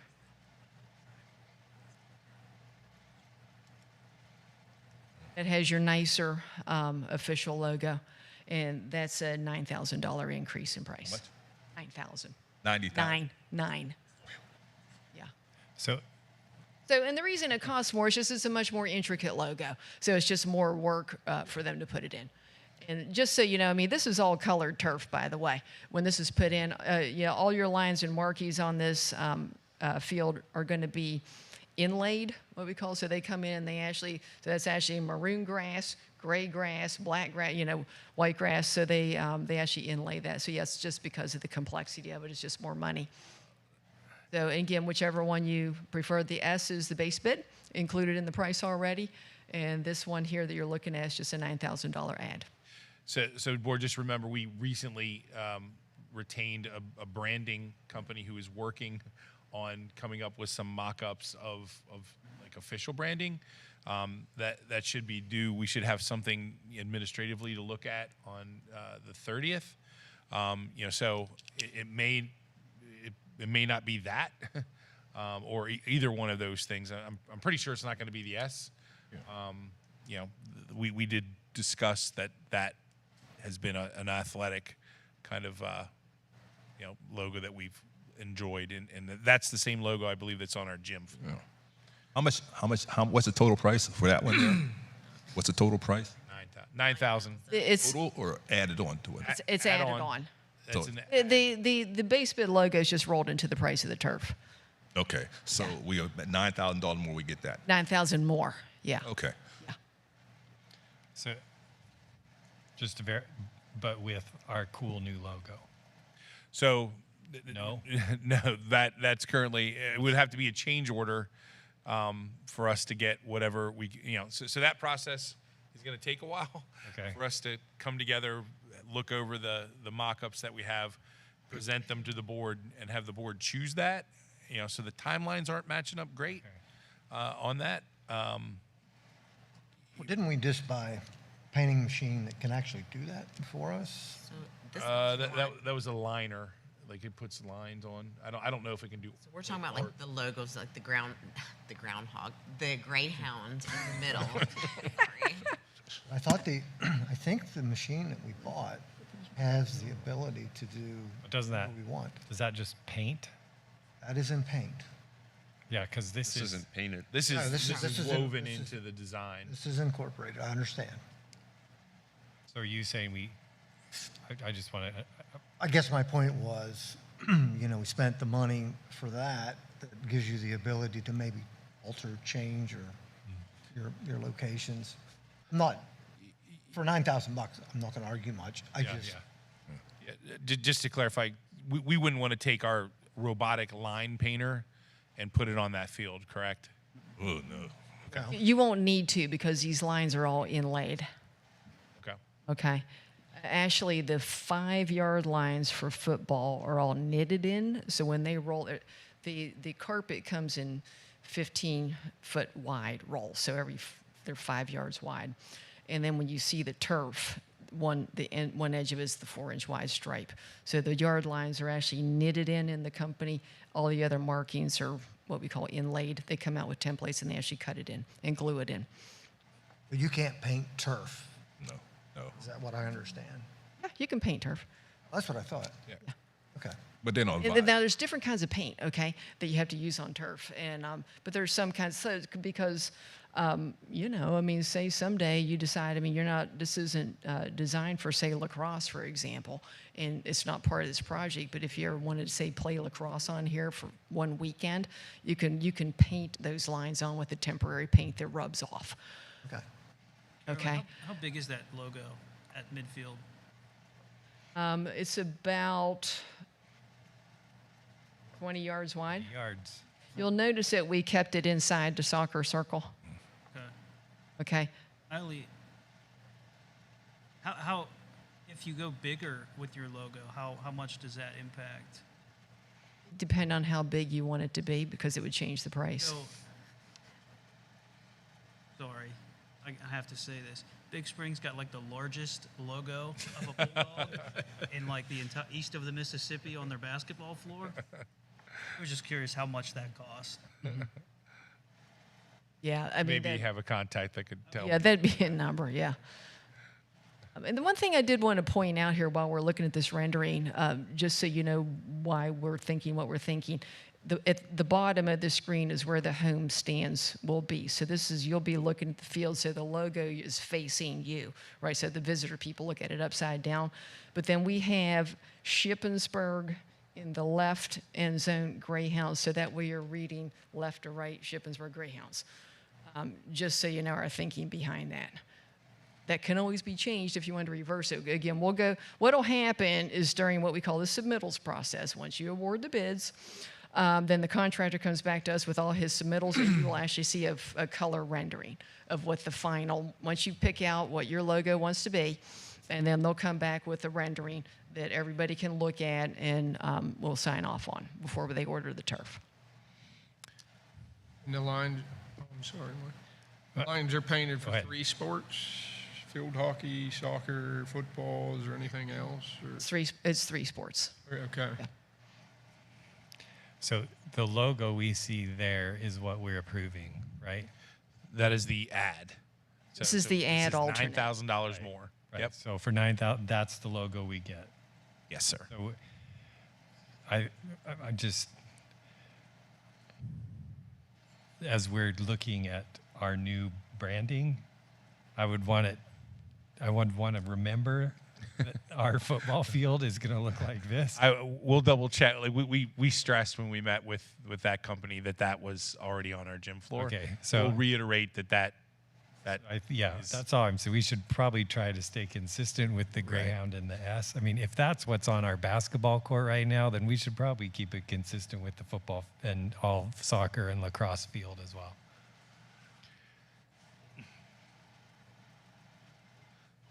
Any other questions? So just again trying to get where you are on this particular ad, or did Adding the logo? So we would just say either base, or you can just say S or S with Greyhound, or, you know, your Or just point. or just point. That works too. Mr. Carey? For me personally, I wouldn't care. The S is fine, but I'm not going to debate over the difference. Mr. Kressler? The S with the Greyhound. Mr. Byrd?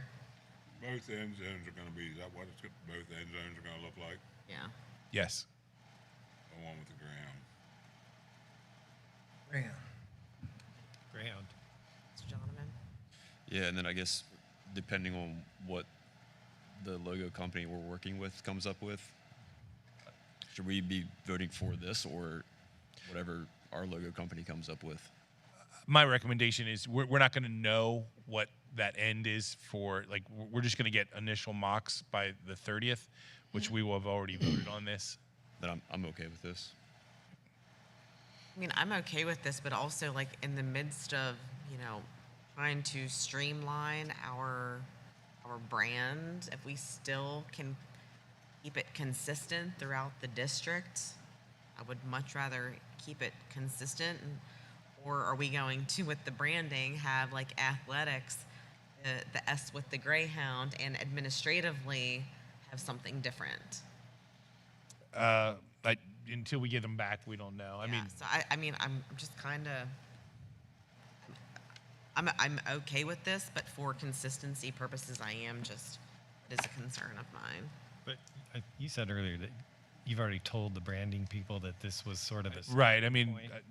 I told them, you know, we looked at different logos, and I think you were there too, Leslie. You know, we stress that this is already in play, and it's already on our gym floor. You know, so It's certainly better than the one that spells That's- SAD and then other words if you are creative.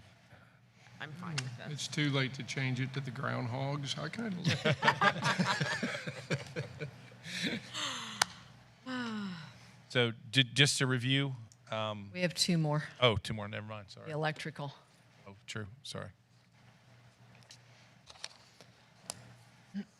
Can you bring back the rendering of the field? It helps me explain the first electrical alternate bid.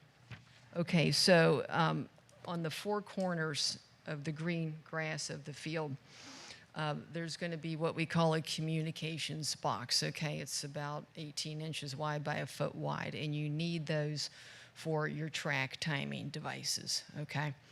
The base bid, we're obviously providing the communications boxes, but again, this was just kind of a cost savings thing.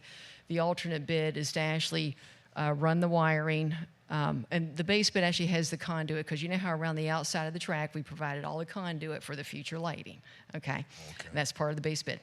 But anyway, so the base bid has the conduit that goes underneath the track, and it goes to the communications box, but it's not wired yet.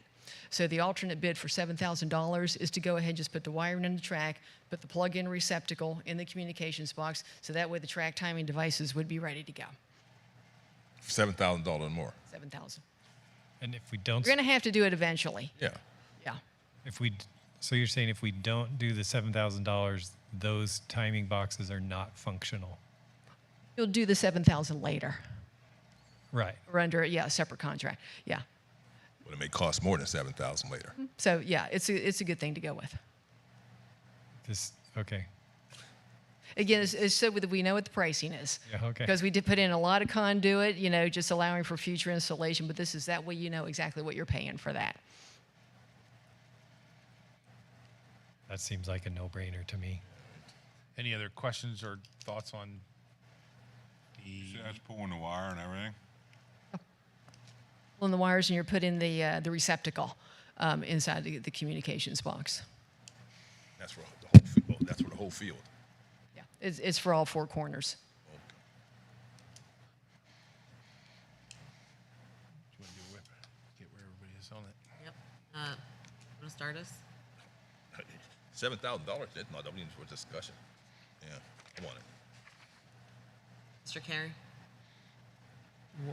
Did you vote? To put the Put pipe it in? Put- Okay. yeah, while we got it, instead of having to pay more later on. Same. Yes. Mr. Bard? Yes. Same. Okay. Unanimous. The exciting junction box discussion. Okay, so this one is the junction boxes. So behind the home grandstand, sort of underneath where the press box is going to go, is where all the, the conduits and the receptacles to make provisions for the future field lighting. Okay, so the base bid has all of the future conduits coming up behind there, and it's just cut off flush with the ground. The alternate bid is to extend the conduit up to a certain height, and like the gray boxes, when you have an electrical box, there's a gray box. Those would be installed, but they would be empty. Okay, but it's making provisions for the future installation of the power to the lights and the field lights. So the alternate bid would be you installing just a little bit more infrastructure to allow for the future lights and things like that. So this one is not really a must-do, but again, we just wanted to give you a price to potentially do it. So this is a panel box and have breakers in it? There won't be anything in it. We can put breakers in it later. They're just gonna connect wires inside this box? No, it would just be conduit and an empty box. So what's coming out of it? Well, eventually that's going to go for, it's all the power for the field lights. You're $13,000 just for that box. For all of these. Okay. So wait, so how many It's not a must-do, but we just wanted to give you a price to do it. how many boxes That's is it? no wire or nothing. That's just the box and the conduit. Box and conduit. And how many boxes?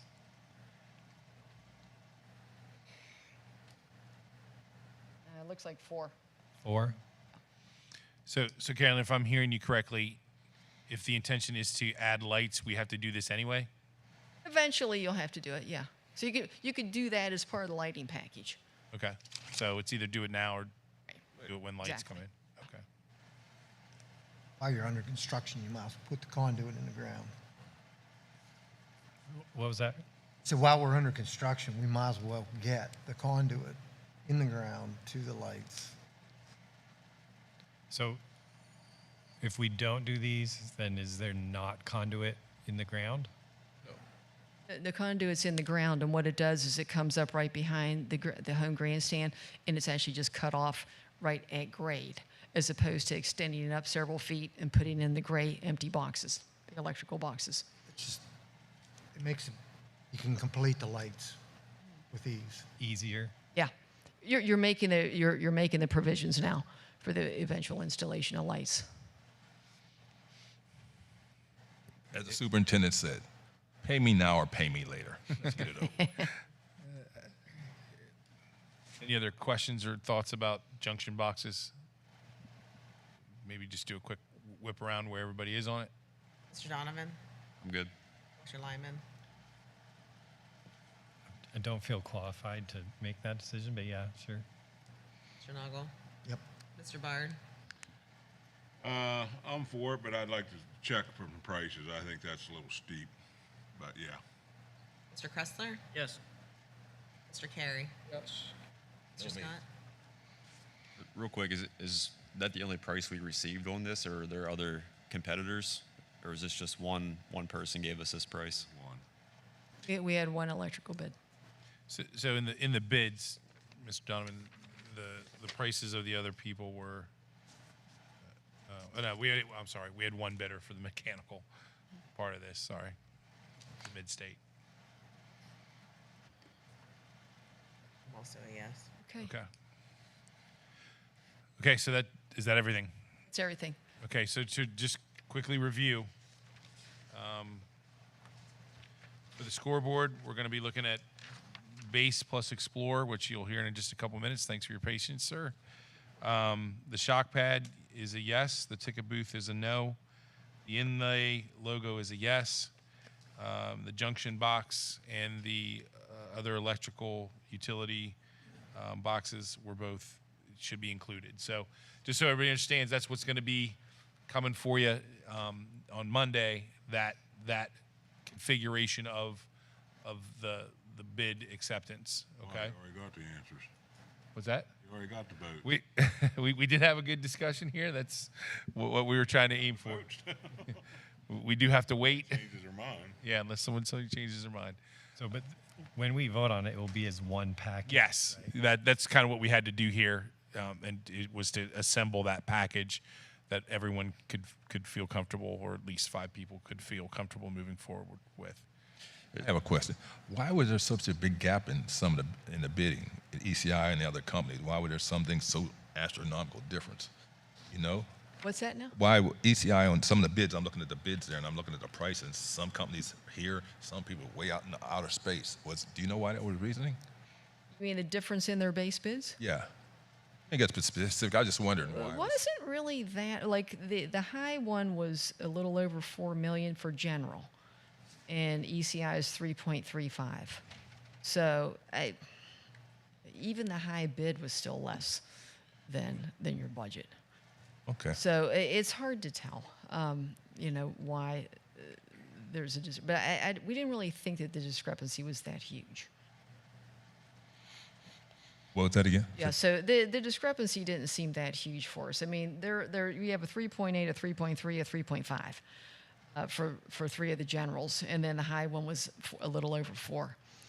So they're not that far apart. But I'm just looking at specific things. Yeah. That was all. Yeah. That was all. Thank you.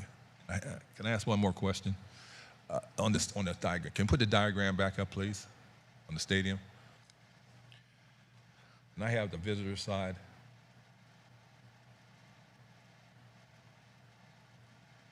The top. Yes, thank you. All right. Up behind them bleachers. That's where the javelin and shot put's going to go. Correct. When do you think that'll be done? The reason why I ask that is because we're having a discussion about where the football team's going to practice. And I'm trying to figure, in my mind, I'd like to know, does that have to be done right away? If it doesn't, how much it's going to cost? 'Cause we're going to lose a practice field because of that. Is there any way around that? Well, here's the thing, is that you've got to do your javelin runway the same time you're doing the running track because of the surfacing materials, because it's all going to be on site. So that'll be done, midsummer-ish. That work is going to occur. Running track installation. Yeah. So that's when the javelin would go in. I thought the javelin that was going up on the hillside. It's going up on the hillside, yeah. That's what I'm asking about, the hillside, the up on top. Yeah, the level area where they Yes, practice, yes. yeah. Yes, Yeah, ma'am. so that's where the javelin, that's where your field events are going to go. So, but that'll be installed in the summer. Installed in the summer, so it'll be out. You can't use it for practice any longer after that. Yeah, and the thing is the reason, like I said, the javelin runway is the same as the running track Yes. surface. That's all temperature dependent. So we want to make sure that we get that in before the weather gets too cold. So you have to put the asphalt down; it's got to cure. But the red surface, the spray on, the polyurethane, that's all. Yeah, we don't want to install that too late in the year. In other words, Yes. Okay. because there's a temperature criteria with that ambient. The ambient air temperature has to be 55 degrees and rising. So you don't want to install that too late in the year. So we want to put that in midsummer. Okay. But again, the contractor, when they get started, he's going to lay out, a very specific timeline chart. So, you'll be able to look at that. We can't use it for football practice after they put the track down to the shot put. I think he's going to close it down. Yeah. Thank you. Yeah.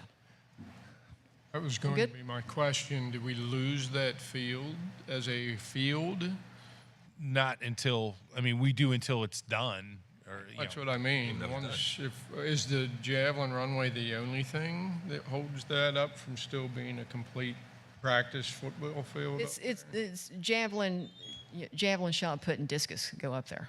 So depending on when it's done, whatever schedule they're on, we can certainly work with the contractor when it would be safe to bring, to use that field and give it back to football.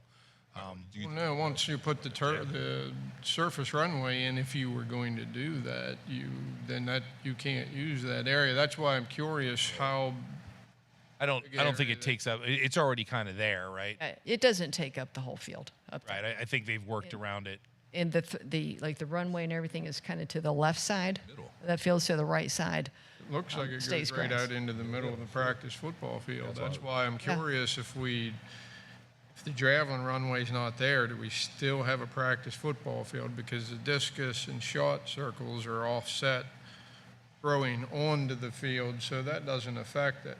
But if you put in an all-surface runway, right through into the football field. Now you've lost another field that we can't be affording to lose field. You do have a deduct alternate to take that out. What's that?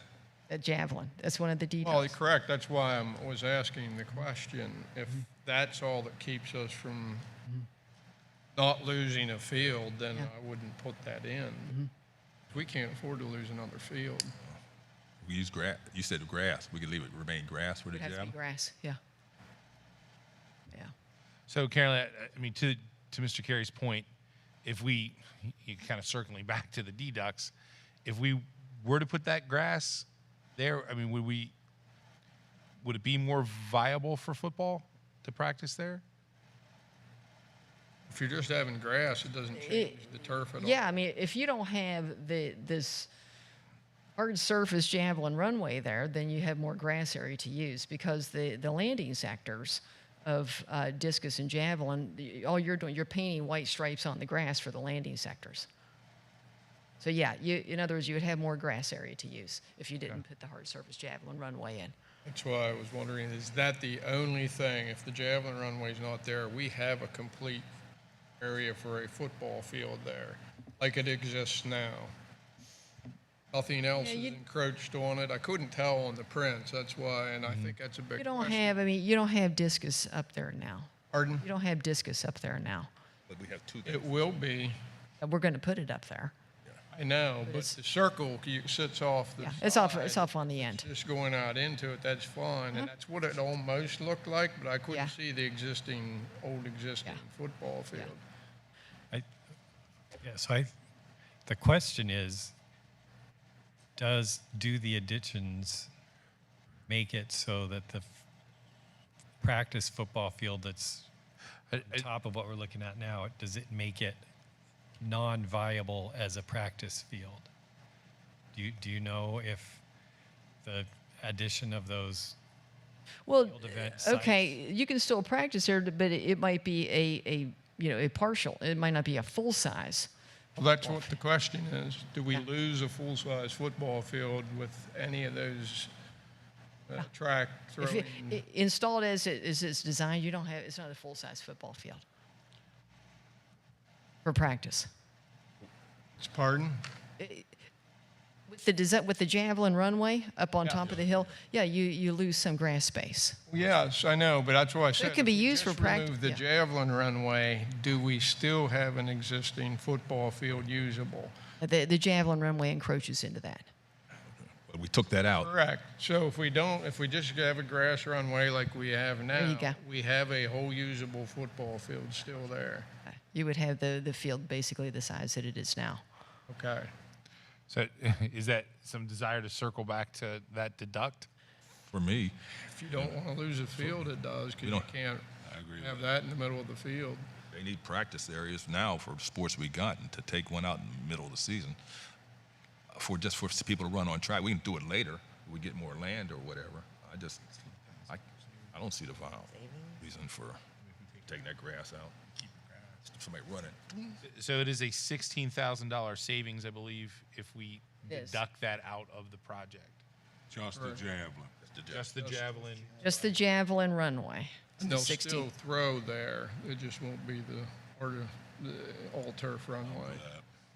which is how they're doing it now, right? That's how we've done it for. Well, it's how the Greeks did it, but that's how we're doing it now, right? Yeah. So it's not a huge downgrade. And I threw javelin, so. I'm not saying you're one of Okay. the Greeks, Mike. So, again, just kind of see where we are with deducting that, so we would have the full practice field. Mr. Scott? I'm for taking it out, taking the 16,000. No, okay. Mr. Carey? Take it out. Mr. Kressler? Take it out. Mr. Bard? Take it out. Mr. Noggle? Mr. Lyman? Take Dr. it out. Same, yeah. Good catch, by the way, Mr. Carey. That's Yeah. It's the one thing I know, javelin. I'm lost in the rest. Okay, so that's added to the list. We are deducting the javelin runway. $16,000 to the good. It's 16,000. It's a lot of money for a runway. Once we start digging, when do they estimate finish date? We actually outlined 2 dates in the project manual. We want to have the synthetic turf track ready to go by early September, so that everything is done in good weather. There's a longer lead time with the bleacher industry right now has a very long lead time on materials and installations, so we've given them till the end of the year to get the grandstand installation done, just because of the grandstand industry right now and the lead times required. So when did you say the turf would be down? Excuse me? Oh, it'll be done by September. By September. Is there a certain amount of time before you can use it? Excuse me? Is there a certain amount of time before we can use it, this turf? Oh no, as soon as it's rolled out and infilled, you can use it. Okay. Now, what they'll do typically is they're going to excavate the whole area and then install the drainage for the field. But then they'll typically do put the asphalt down, probably put the gravel in for the turf, and then they'll do the asphalt for the track. Hold off on the red spray. Then they do this synthetic turf. Okay, and then normally they'll cover that over and protect it. Then they come in and spray the track. So there's it's kind of built it from the inside out. So there's a sequence to that, but everything is built sort of concurrently. But yeah, once the synthetic turf is put in, you can use it that day. That's the goal, is why we put this kind of interim completion date, because knowing that the grandstand industry has this longer lead time, we didn't want to say project finish date is December the 30th. We said you've got 2 finish dates. You've got to have the track and the synthetic turf ready to go this fall so they can use it, and then the grandstand installation can continue. Okay. Thank you. Real quick, with the electrical part of that, since we only got 1 bid back, is there a way to open that back up to just get a comparison? I mean, in business, you would like to at least see 2 to 3 just to make sure we have a good price. Carolyn, did you hear the question? I mean, I know we discussed that on bid opening day, and I think that everybody with the company that submitted the bid, I mean, they're a good, reputable company, and have worked with them in the past, but that's up to you. and I would say we went through a bid process, Mr. Donovan, and these are the people who we had one person. Just so you know, Why? we had tremendous interest in this project. There were 28 plan holders in this, which anything I've ever done this, I've never seen that kind of interest. We're glad to get a handful, but to have 28 plan holders is huge. So, but still, we just got 1 electrical bid. So you could always do it, but you can't. I don't guarantee the results. But that's. I mean, we would have to go through another bid process. Would that You'd slow have to down go the through project? the whole advertisement process, bid process all over again. So it would cause a delay, because really installing the electrical conduit is a significant part of the underground work that's going to take place. So it would impact this project schedule for the track and the turf installation. And we would have no guarantee that, and we would be advertising to the same people, for the most part, who didn't put in bids. Carolyn, maybe just to kind of satisfy, maybe this can't, to see if we got a good price. Are you working with any school districts, or have worked with any school districts currently, where it might be the same size project that you could say, yeah, this came in around, like those electrical bids came in around the same as ours? We can look into some of our current projects and see what the electrical pricing was on that. This one, the significant amount of the electrical work is installing, if you look at the plans, the conduit for the future lights. So there's a lot of underground work that you just can't see, but it's making provisions for that future lighting. But yeah, I can look into that. Okay, thank you. Sure. Mr. Doug. Thank you, Carolyn. Good. Mr. Reister? Okay. My name is Doug Resitar. I am with the Eastern Regional Business Development Manager for OES Scoreboards. I might be able to answer some of the questions that the previous one concerning difference between message centers, difference between video, some other different things that way. Doug, could you speak a little bit more into the mic? It's Yes. hard to hear you. A little bit about us. OES Scoreboards has been around for over 40 years and leader in innovation. We've known primarily in the beginning parts of those 40 years in the professional ranks and the larger facilities. And then my job 6 years ago was to start bringing that same quality to fit within the budgets of the high schools. If you can, thank you.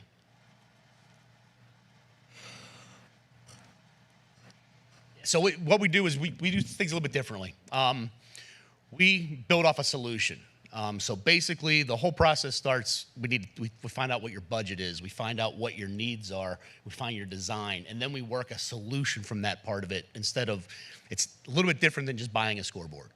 Another thing is quality. Some of our quality we have, we're known throughout, we're officially, we are approved for scoring and timing through all professional sports. You'll see some OES scoreboards all around the NFL, the NBA, Major League Baseball, Minor League Baseball, Harrisburg Senators, that's an OES scoreboard there. And a little bit about some of the other different things, Beaver Stadium, those are OES scoreboards there. So that's some of the stuff we did, and now we have the experience, we've done different things, and I think I was brought here to talk more about what the difference is and what you're looking for in the video part of it. I just wanted to tell you a little bit about us. I did a few things to talk about. I have some budget ranges for you on some references we did that sort of throughout the area. Keep going? Yeah, it's right to the references. What I did is I did some of the different things that we've done recently. I can show you on just some of the budgetary parts of it. It's the next.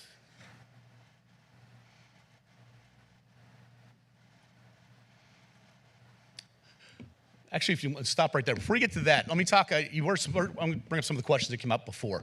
One of the questions I get a lot is, why a football scoreboard? Well, and I get this question a lot.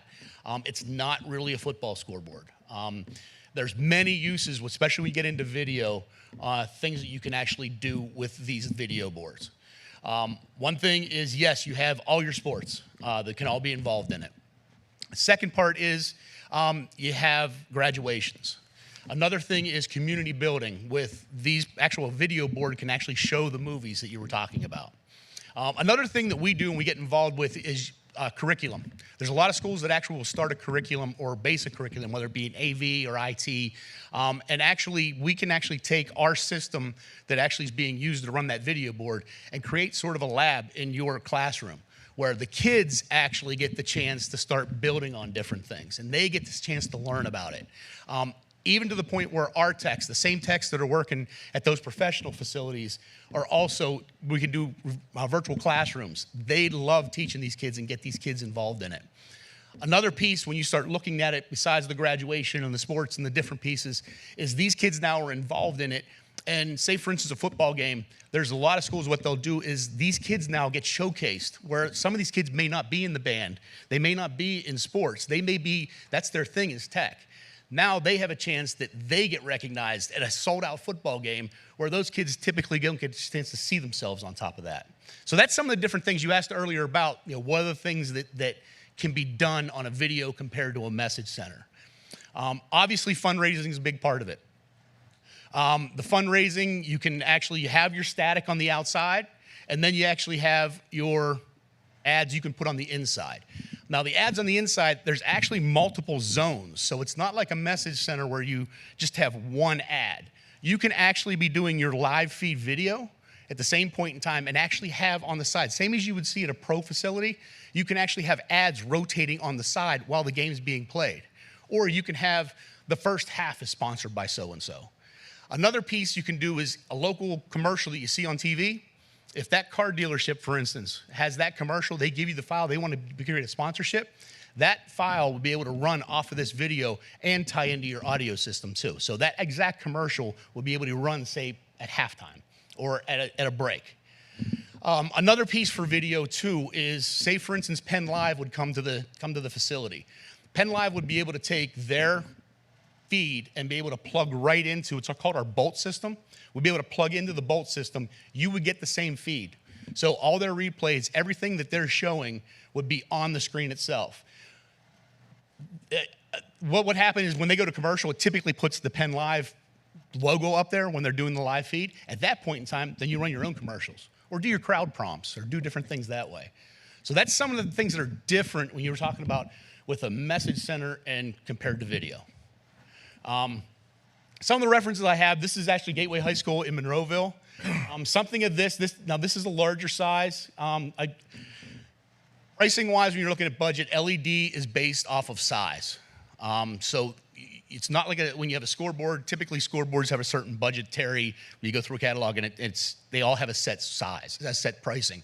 When you get into video, the size of the video increases the costs, obviously. This one is Gateway High School. The video itself is 25 feet wide by 19 feet high. This one right there here is approximately about $290,000 for budget ways. If you can go to the next one, please.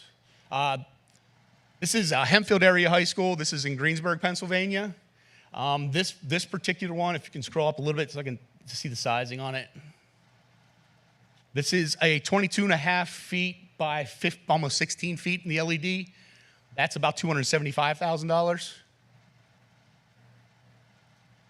At a budgetary cost. Now, this is Woodland Hills School District in Turtle Creek at the Wolverina. This is a very large one. This is about $320,000, and this is 40 feet by 19 feet is the LED on it. I'll get into it a little bit later. When I talk about the budget, that's not just the screen. That's the whole project. That's installation. That's the structure. That's everything included in it. So it's not just the screen when I'm talking about these budgets. So those are larger ones. So now we have Steelton High Spire. So Steelton High Spire, I actually did since I didn't get a chance to build a solution with you, I had to base something off of budgetary. So you're gonna get a chance to see, I'm gonna do and show you I did a rendering based off of this and did some pricing based off of this, just to give you an idea of the Steelton High Spire. Another thing on references in the area, we also are at Central Dauphin School District. We're at Susquehanna Township School District. Big Spring, their football scoreboard is an OES scoreboard. Harrisburg High School and the entire campus at York, or Dallastown Area High School is actually OES. So yes, we are in the area. There are other areas that we are at for reference here. If you can scroll down, I can show you actually what I did for a budgetary. So this is sort of the design based off of the same design that Steelton High Spire, the same sizes. So we have a top arch on top, and then we have an ad panel across the top, some side ad panels on the side. We have the LED, and then you have the scoreboard and another ad panel at the bottom. So taking off that design, you can scroll down a little bit.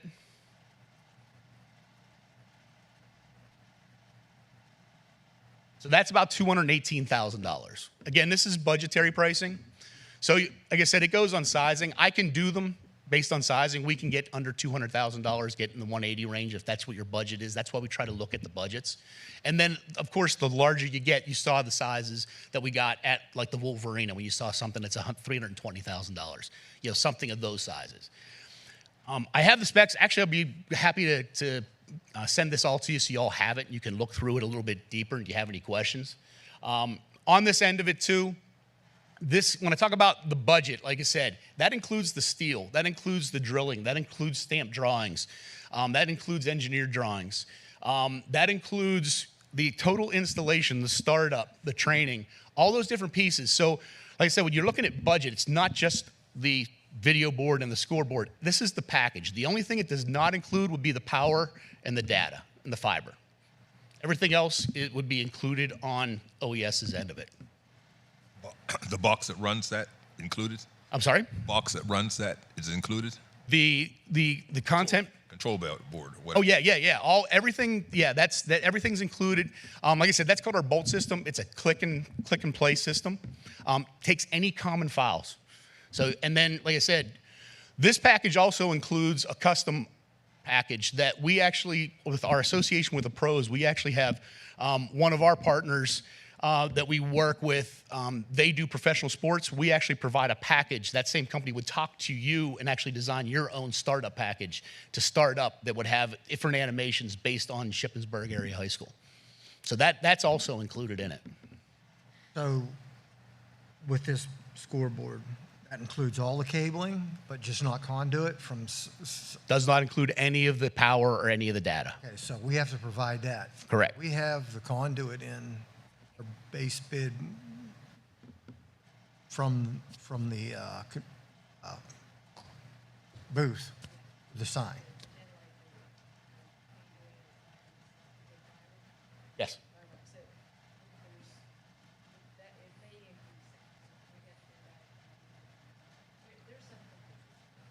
Okay, so we already have budgeted some provisions. Okay. The power definitely would need upgraded. Yeah.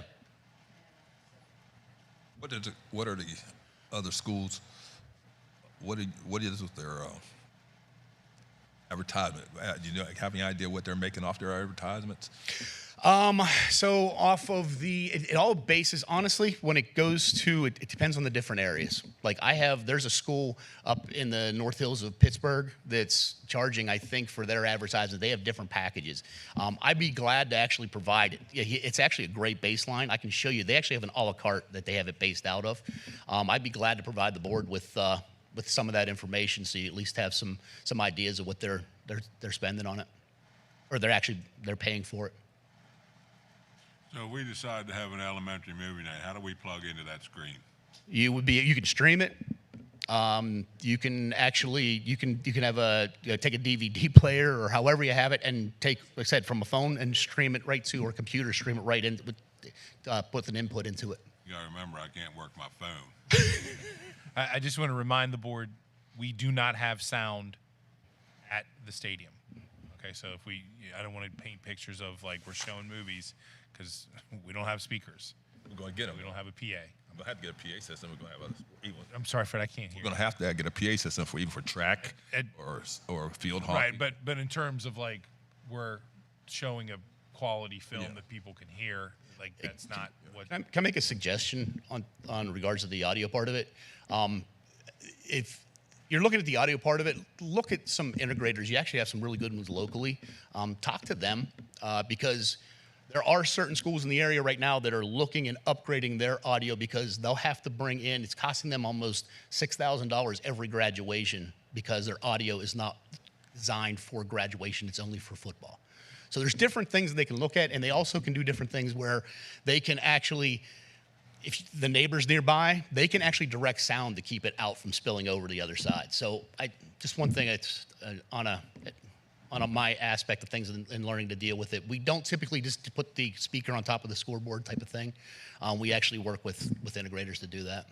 Your personal opinion, you've been around this a lot. Is it better to have them on the scoreboard or on the sides of like the light poles or something? So what we do is we work together with our integrator, and what they do, they actually, same thing, they build a solution. They find out what you're looking to do, what's important to you, and then they design it on.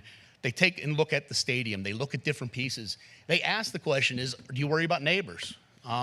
They ask the questions, and they actually have modes set up. They have a graduation mode. They have a track meet mode, and the sound can be put in different spots during that. And it's not, they've come up with some pretty good solutions that work within budget. They do the same thing. They'll ask you what budget it is, and be able to do it that way. That's why we really don't do we found that you can do especially where you don't know where the scoreboard's placed. So if it's placed on one end, sometimes what happens is the audio on the close end are getting blown out because you're trying to reach the audio on the second end. So we're actually working with a school in the area right now, developing a whole different one that'll work for graduation. It'll work for all the different things that they're looking to do. What's the size of that screen that we're looking at here? That is, I believe that's 16 by 10, 16 by 9.5. In your opinion, that's a big enough screen, like if we were to end up having like a movie night, yes, or even during a football game or any sport, people in the stands will be able to see that Yes. very clearly? Yeah. That's a nice size screen without getting outrageous. It's a nice size screen, gives a good resolution, and you'll be able to do, like I said, all the different features that we talked about. Would you have any problem if we could compare yours against Nesco? Absolutely not. Put all each. I'd like to know each one of you have apples to apples right now. First off, like I said, I need to build a solution. I need to find out what you're actually looking to do and then take those different pieces. Honestly, I do a lot. I'll either talk to their group before it gets to this point. We sort of talk and we develop what we're looking. I'd like to find out what I think out a basis of it just from sitting tonight of what you're looking to achieve. And yeah, I'd be glad to put together a solution that fits for you.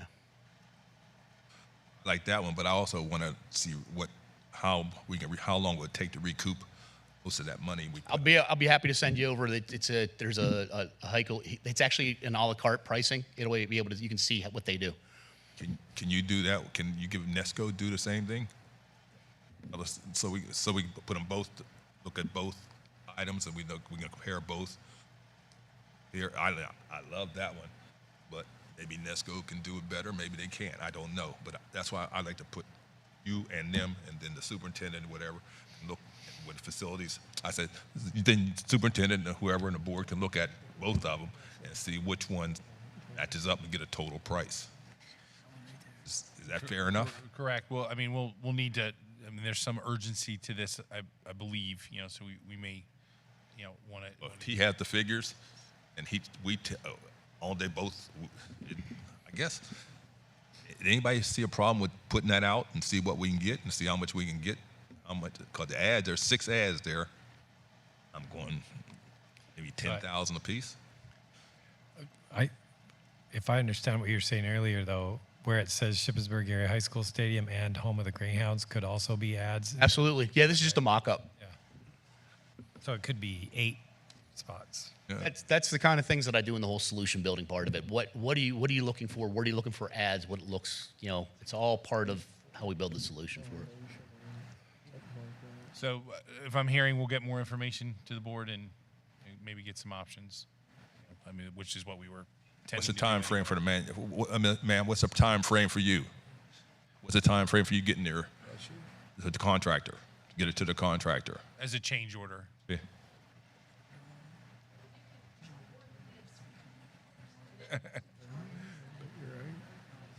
Yeah. Okay. That sounds good. Okay. Any other questions for? Just, I guess, it seems like the kind of thing where it would almost pay for itself.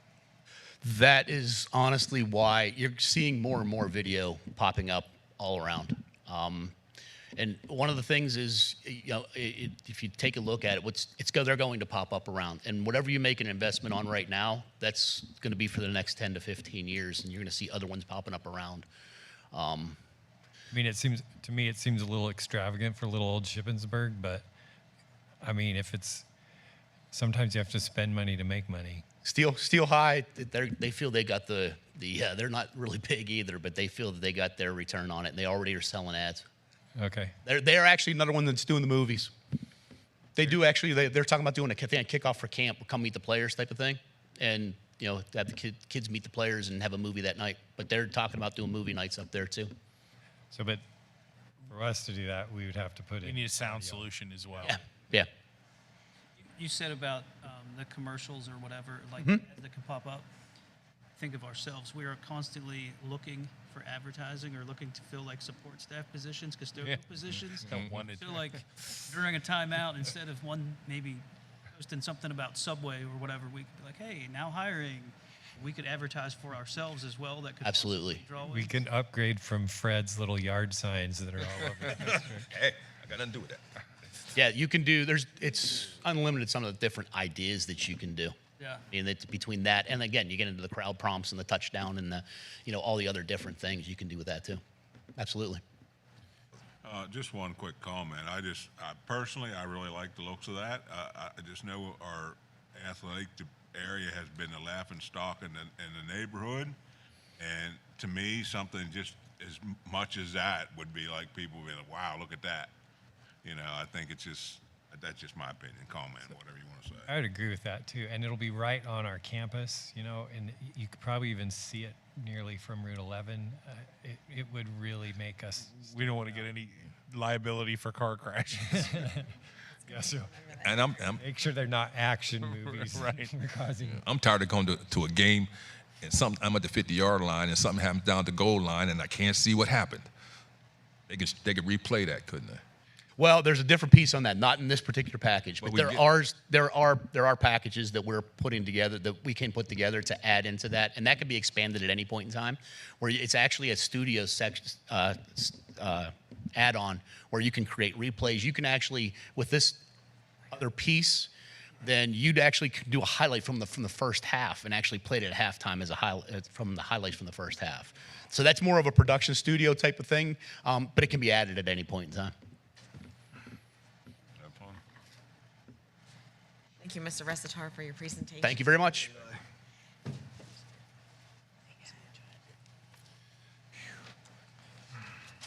You taking all this in? The last item for discussion is the Reynolds Construction Management Addendum. So, board, just remember, this is, and you can certainly read it yourself, this is the clerk of the works for both the stadium project and the high school, middle school project. It's a solution from SiteLogic. This person would be on site. It would be another layer of accountability to help the admin team take care of making sure that things are progressing as they should. They were able to work it out that there's no additional cost to us. And this person, you know, if approved, could begin almost immediately with the coinciding with the stadium. So remember, we had $250,000 in the high school, middle school budget for a clerk of the works. $250,000. We were struggling to find one. And this seems like a solution that could be win-win. So if there's questions or discussions on it, Does this person work for SiteLogic? They do. So, but please understand that we already have Rochelle in place. This would be on the side to help Christy, myself, Leslie and Daryl manage the project and have they're more geared from the district side to make sure that invoices are getting where they need to be. Just another set of eyes on the project that SiteLogic was willing to do. The big upside for me is we do not have construction management on the stadium project. Okay, so there is no SiteLogic, there is no Rochelle on that project. By doing this, we get that on that project. Okay, this is not someone here who's here every single day, but they will be checking in on that project, which we currently have nothing. From what I remember, Melissa said the SiteLogic has nothing to do with it's all K&W with the stadium. Right, but and we do not have a contract for construction management. So That's why I'm fine. Once K&W starts the project, they will help us, but it's not construction management. Didn't we have somebody lined up? Help. I don't know about lined up. We got some prices. But yeah, So what's the price from SiteLogic for this clerk of the works? Zero. It's already in. So because the high school, middle school project is delayed, so to speak, and from the original timeline, there's cost savings. They're able to provide this at no additional cost. So the $250,000 we had set aside for that, where's that? That's going to just be in the project. That we either save it or We can put it into the project. It's not. yeah. So if there's a desire to, I know we went with a super lean package. Buy a scoreboard. There is some overlap. That is a different project, sir. But I think I'd have to defer to Christy about being able to shift that money over. But so there would be a $250 savings from the high school, middle school project that we would not have to spend on employing a clerk of the work ourselves, and it's really kind of a twofer. Say, So we're not voting. This is more questions. Next week we would vote on it. I have no Monday, Monday we would vote on it. as long as the company that owns them doesn't have anything to say in the job, they don't have a vested interest. So I'm comfortable with that. All right, so just some Quick. information. Sorry. Who will that person have access to during the phase? Will they be able to speak with just solely you, board president? So the whole idea would be that they would, we can get them to come to facility. So facilities would still have oversight. This is somebody who's there day to day to make sure that this gets to where it needs to be and that footer is poured correctly. That we're not going to be able to have inspection on. So this person would literally be in the weeds. Correct. I envision it on the middle, the administrative side to help. Like worried about these. It does say there, Leslie, if you can scroll down, of kind of that they would come to meetings and kind of what their roles and responsibilities are. Okay. I mean, I really like the price. Me too. And especially if we don't have something in place for this stadium. For the stadium, sure. Yeah. All right, so Monday we'll be meeting for the Committee of the Whole and our regular Planning and Action meeting. The Facilities Committee will be meeting May 16th, May 27th, Memorial Day. The district is closed, and May 31st is the last day of school, and there is an early dismissal. That's all we have tonight. Meeting adjourned. Oh, sure, sorry.